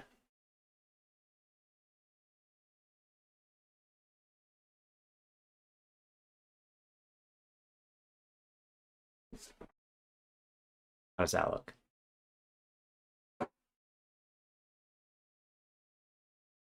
The gay science. That's redundant. You can say science. Static fandom or uneasy skepticism. For some, the romantic idea of an unconscious that mysteriously directs human behavior and whose direction can be solely explained through a heroic journey into one's mind is enough to keep their attention. For the critics, such an idea flies in the face of the scientific method. And in reference to the schools of Adler and Freud, who felt that our unconscious directed us towards singular goals such as pleasure or power, the skeptically inclined can't help but launch accusations of reductionism.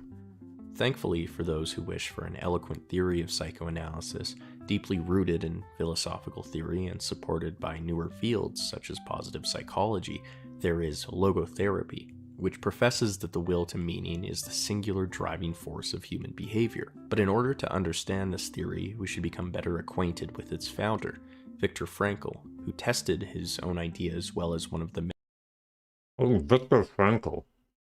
Who's come up over time?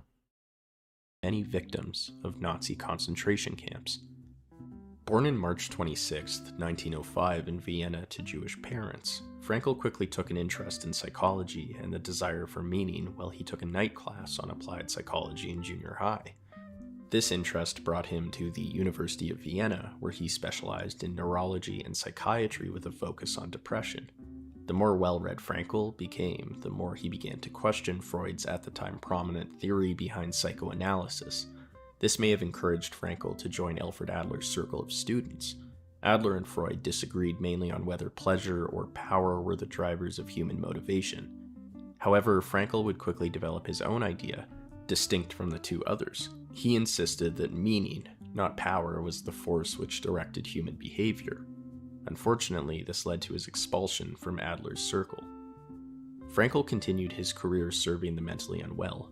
In 1928, he would set up a free youth counseling center in Vienna to help students who became increasingly depressed around the end of the academic year.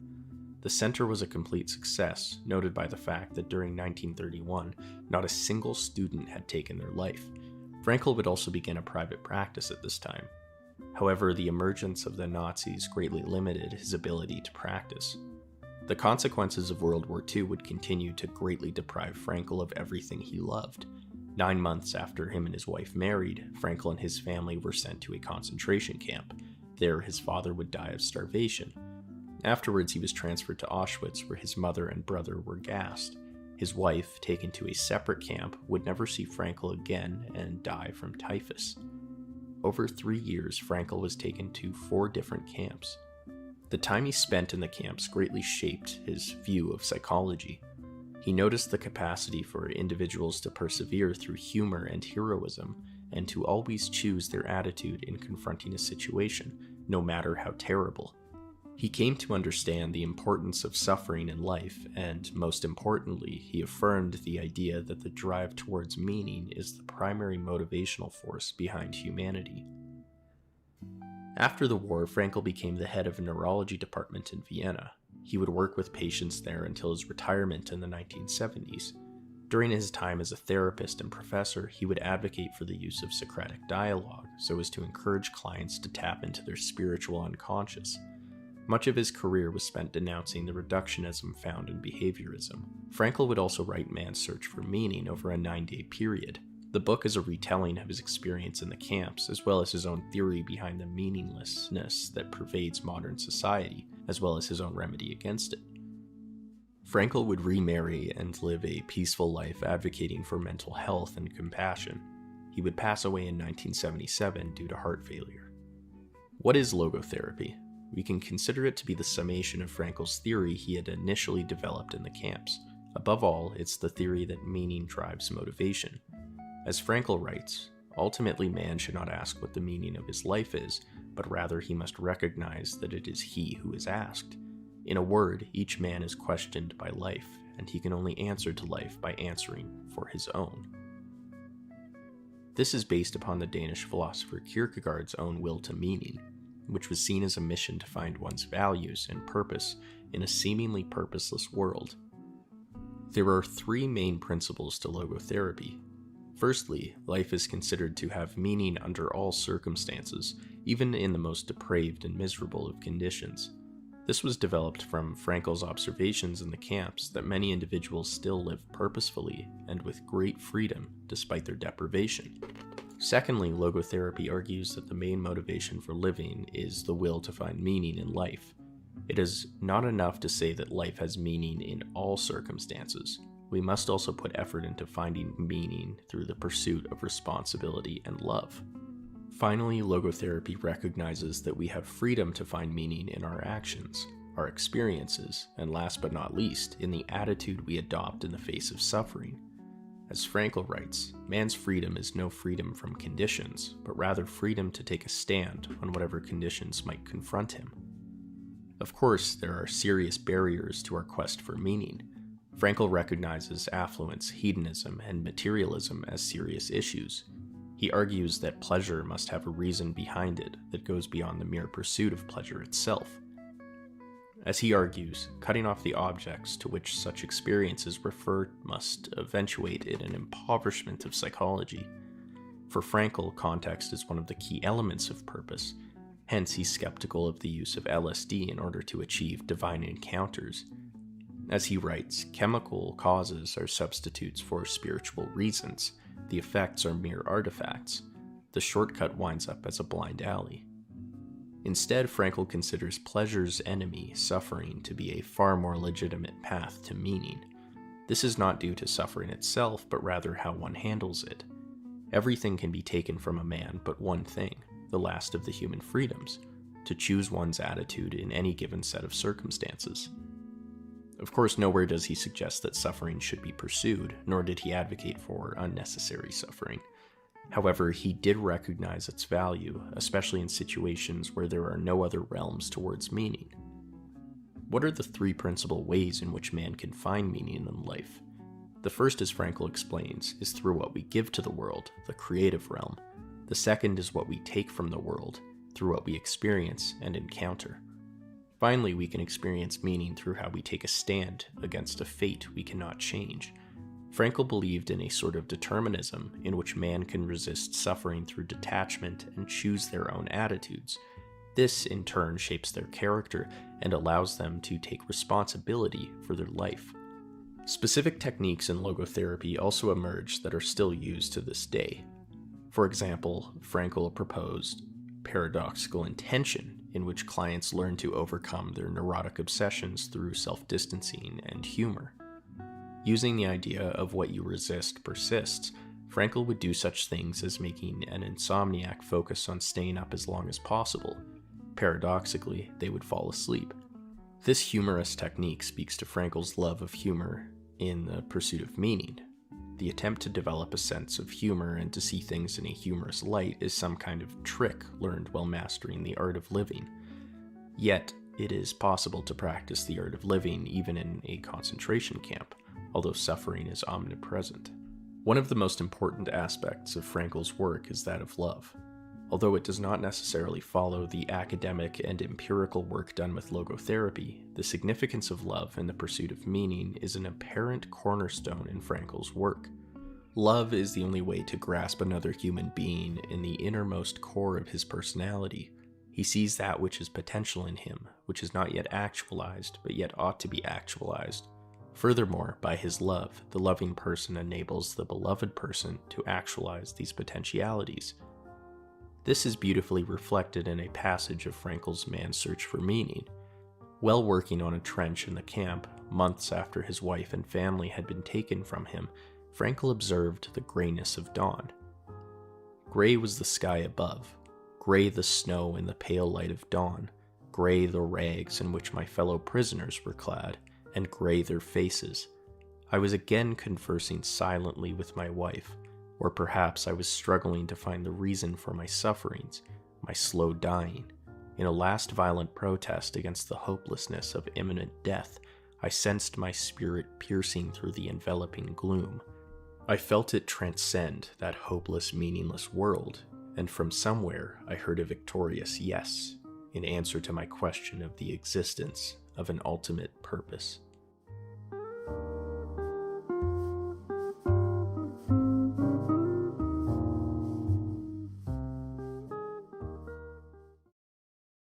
You know, man doesn't stand forever, his nullification. Once there will be a reaction, and I see it setting in, you know. When I think of my patients, they all seek their own existence, and to assure their existence against that complete atomization into nothingness, or into meaninglessness.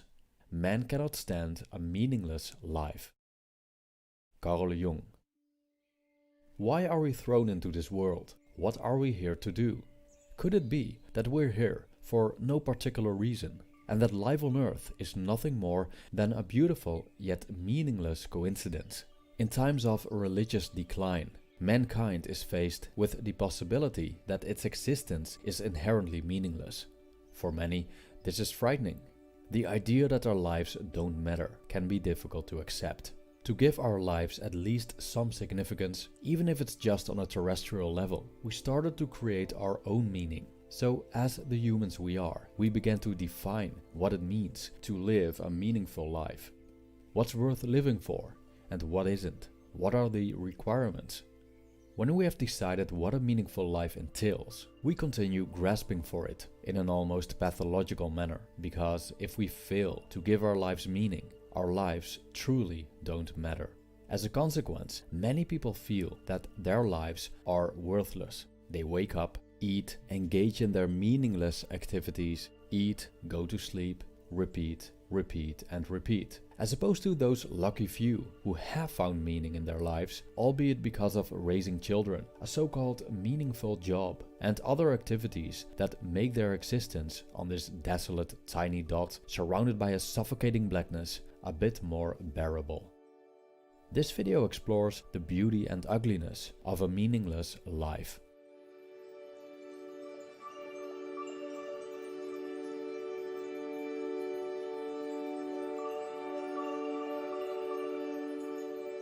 The meaning of life has been discussed since the dawn of time. Even though there are countless opinions on this, there's no clear evidence on what the meaning of life is, and if there is any.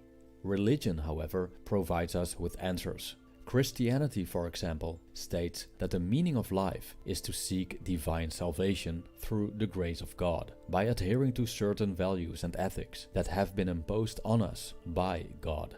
French-Algerian philosopher Albert Camus saw religion as an attempt to solve the problem of not knowing the meaning of life by embracing a set of ready-made answers that are attributed to the divine. But by doing so, we hide from reality, as we cover up the existential problem by adopting a narrative that lacks evidence. In the current age, we see that especially in the West, religion is in decline. More and more people refer to themselves as agnostic or atheistic and have cast away the belief in God and the Bible. For a philosopher like Camus, it would probably be a good thing when people liberate themselves from dogma, stop blinding themselves to the abyss of the great unknown, and are now free to enjoy life in ways they please. Imagine that our existence is indeed meaningless, that life on Earth is just a coincidence, and that humanity is nothing more than a cosmic joke, without any inherent significance beyond what our senses perceive. What do we do? Well, the possibilities are endless. We can travel around, enjoy nature, or hang out with friends. In the current age, technology offers us access to the whole world. We can easily learn other languages online, talk to people from other countries, and have a wide choice of entertainment. There's an almost infinite number of hobbies, things to learn, or things to write and create videos about. In a meaningless universe, we're free to do anything we want. But there's also a dark side that comes with this development. The rejection of religion, followed by the conclusion that life is meaningless, can lead to an inability to cope with this conclusion. So how come that we feel so desperate in the face of such freedom? Well, first, let's see what meaning is. The book Existential Psychotherapy, written by Irvin Yalom, distinguishes cosmic meaning and terrestrial meaning. Cosmic meaning concerns itself with the meaning of life and the universe, which, according to Camus, doesn't exist. So trying to find it would be absurd. But terrestrial meaning concerns itself with the relationship between ourselves and the world around us, or, in short, the meaning of our own lives. With the absence of cosmic meaning, the emphasis is now put on the meaning that we, ourselves, give to our lives. Hence, humans have created several ideas about what's meaningful and what's not. This phenomenon creates problems, because we have now created a distinction between things that are meaningful and not meaningful. A consequence of this is that we run the risk of failing to lead a meaningful life. And if that happens, chances are that we feel that our existence is pointless and might even consider ending it. A traditional example of what people consider as meaningful is starting a family and raising children. But these days, especially in Western civilization and in Japan, this can be quite challenging. Relationships and the role of the family are changing. Divorce rates are skyrocketing. Marriage rates are plummeting, and dating apps have transformed the way we meet and select potential partners. Japan's population is in decline. Currently, more than half of young adults in the US are single, and around 1/3 of European households comprise single adults without children. In Sweden, it's more than half. The family, something that once was considered sacred, has lost its significance. So many people now experience the absence of family as a source of meaning and mourn over this, because what once seemed such an intrinsic part of life has now become a shattered dream. What meaning does my life have without children, one could ask. But also, modern ideas of meaning that could replace the traditional ones can be failed to achieve. In a world where everyone is looking for purpose, so-called meaningful work, being part of something significant, something special, not attaining these things can lead people to despair. Facing what Carl Jung called that complete atomization into nothingness or into meaninglessness, we're desperately searching for purpose in a chaotic world where traditional ideas of meaning, including religious ones, have faded. So the very idea that life must have meaning and that this meaning is defined by certain characteristics, whether it's being a parent as opposed to being childless, having a meaningful career as opposed to having a meaningless job, engaging in meaningful activities as opposed to watching Netflix and playing video games, can be a source of great misery. Like with religion, we let others impose their ideas of meaning on us. telling us what to do and how to live, simply because we believe that we can't live without meaning. As Albert Camus stated, I continue to believe that this world has no ultimate meaning, but I know that something in it has a meaning, and that is man, because he is the only creature to insist on having one. End quote. When life is inherently meaningless, which seems to be the case when looking at it from a cosmic point of view with the knowledge we have, then in what way is what we perceive as meaningful more meaningful than what we perceive as meaningless? The beauty of living in a meaningless universe is that all definitions of meaning are subjective. The search for meaning is, therefore, futile, as we decide ourselves what's meaningful and what's not, and I was kind of suspicious of this move that it's like a power move. Like when you realize that there's no meaning, you can make it yourself. And it's like, yeah, but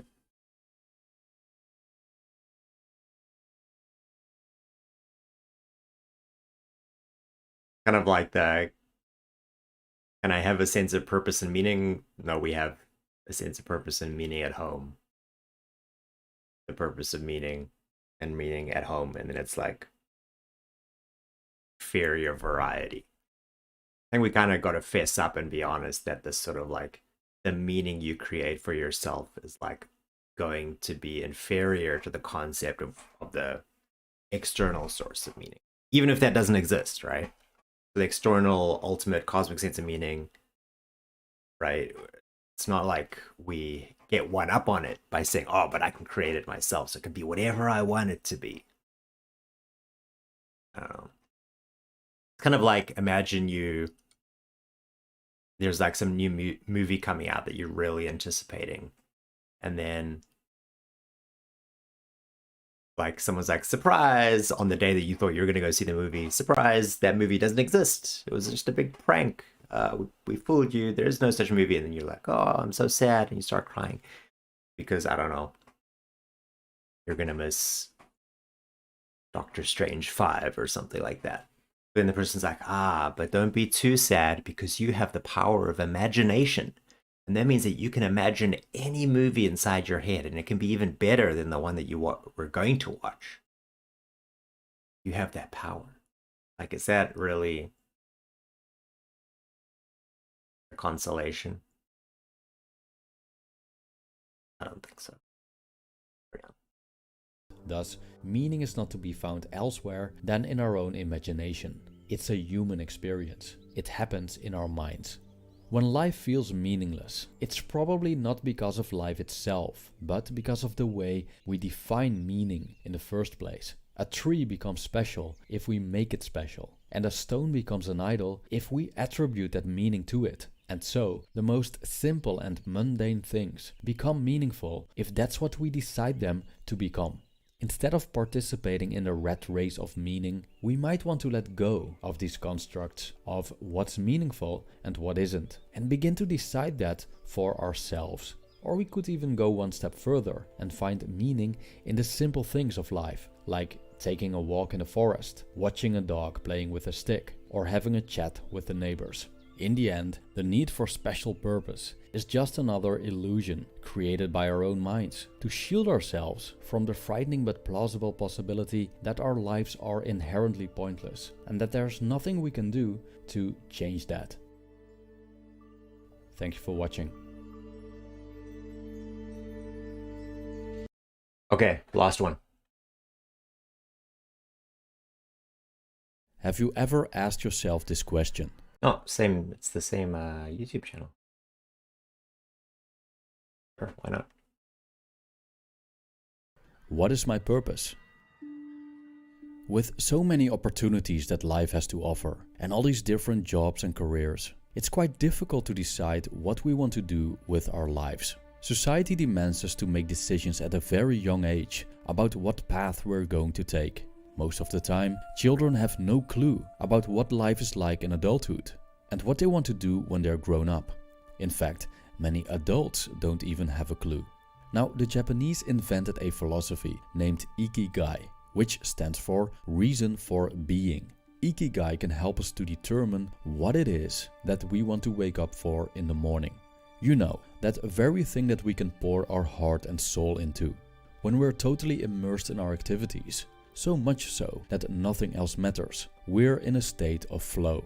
Ikigai helps us to identify the necessary ingredients to get into this flow state and make our pursuits sustainable and useful for the world.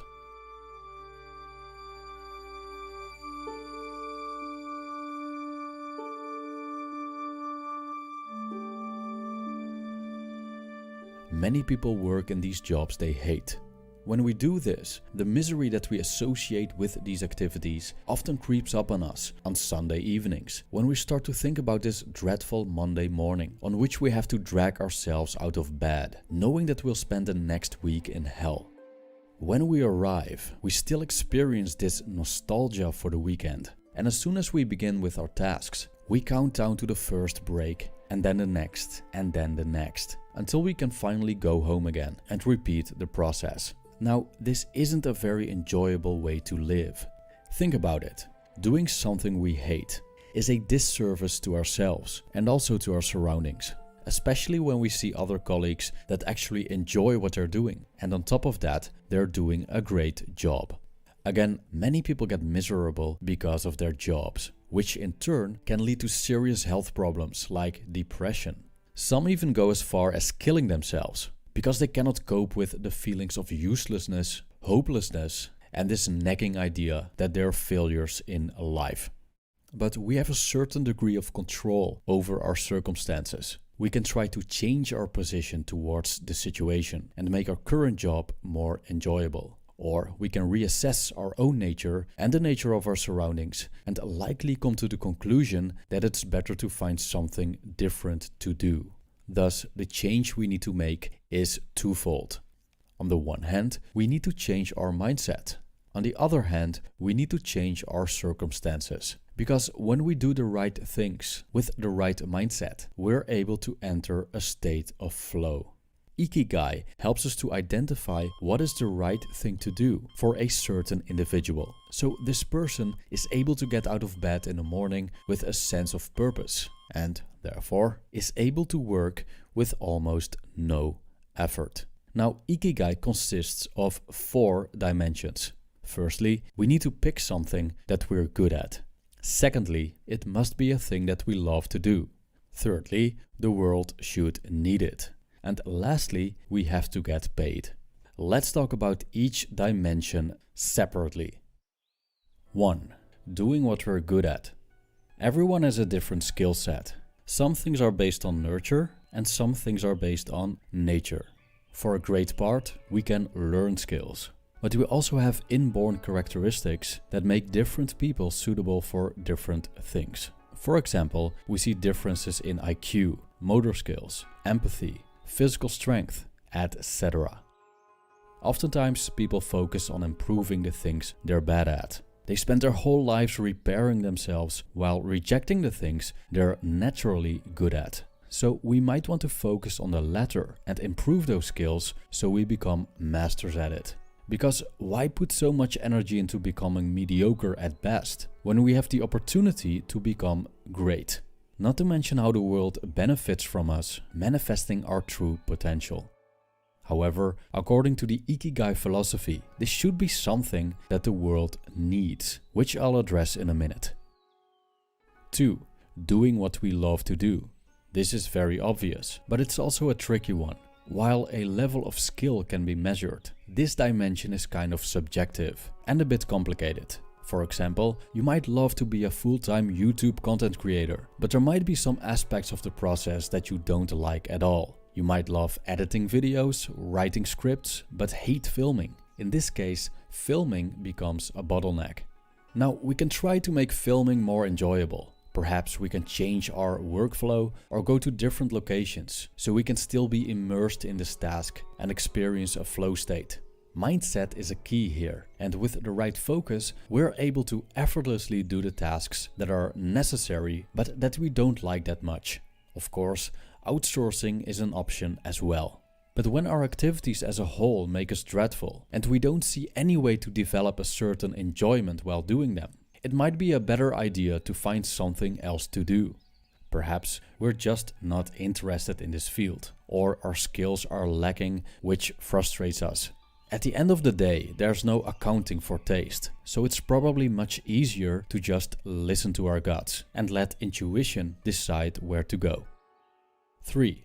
Doing what the world needs. It's all great when we have determined what we're good at and what we love to do, but that isn't enough to call it ikigai, because our activities should, in one way or another, benefit the world. If they don't, it's simply a passion. Luckily, the needs of the world come in many different flavors. Jobs that are looked down upon by some people are often highly important. Someone has to pick up the trash. Someone has to fix our sink. And we wouldn't be able to thrive as a society without people cleaning up the mess. If we find enjoyment in these kind of jobs, that's absolutely terrific. To discover what the world needs, we can simply do some market research to find out the current demands. Or we can look at the world from a wider perspective, asking ourselves how we, with our skill sets, can make it a better place. 4. Doing what generates money. Some argue that money isn't important or shouldn't be a factor. But when we look at reality, we see that money makes the world go round. And without money, we can't pay the bills. So to make our efforts sustainable and truly a reason for being, they must generate income. If not, our activities become more of a hobby. There's nothing wrong with a hobby, of course. However, this also means that we need a job we might not like to pay the bills, and therefore sacrifice the majority of our time and energy for something we're not passionate about and don't see as our life's mission. So we could see money as a form of energy that fuels us in our pursuits. Now we have addressed the 4 dimensions of ikigai. It's essential to explore how these dimensions relate to each other and how a combination of them form an ikigai. When we do what we love and what we're good at, we have a passion. But this passion isn't sufficient to be an ikigai, because it could very well be something that the world doesn't need or is even destructive to our environment. Also, it may not generate money or even cost us money. Yet being passionate about something is part of an ikigai. Doing what we love and what the world needs, we call a mission. But a mission alone isn't an ikigai, because we might not be good at it and not earning a dime doing it. Yet seeing our activities as a mission is an ingredient for a reason for being. When we do something that the world needs and what we get paid for, we have found a vocation. But does that mean that we like what we do and that we're good at it? Not necessarily. And that's why a vocation may be something that the world demands and that we do out of a sense of duty, but we may absolutely hate doing it. So a vocation alone isn't an ikigai. Lastly, doing what we're good at and what we're paid for is called a profession. Does that mean that the world needs it and that we love what we do? Again, not necessarily. Some people hate their profession, and some professions are even destructive to the world. So a profession alone isn't an ikigai. What makes an ikigai is the combination of all 4 dimensions. This means that a reason for being includes a passion, a mission, a vocation, and a profession. These are all the ingredients that facilitate us to engage in a worthwhile pursuit that we love to get up for in the morning. And when we love what we do, it's so easy to immerse ourselves in it and get in a state of flow. The secret lies in aligning our own nature with the nature of our environment to establish an optimal interplay between ourselves and our surroundings, so that our pursuit becomes effortless. The Taoists call this Wu Wei, which can be translated as effortless action. It's essential to remember that what we're looking for is not set in stone. Many factors play a role in deciding what our ikigai is in a constantly changing world. Remaining in that flow state means that we continually need to adapt and fine-tune our position within the whole. Ikigai, therefore, isn't static. It's an active entity that changes with the flow of time. Thank you for watching. Interesting. I was a little bit uncertain at first. I thought it was going to be like, you know, where you just sort of like take some ordinary thing and you'd be like, oh, this is the Japanese concept of, I don't know, getting up early in the morning.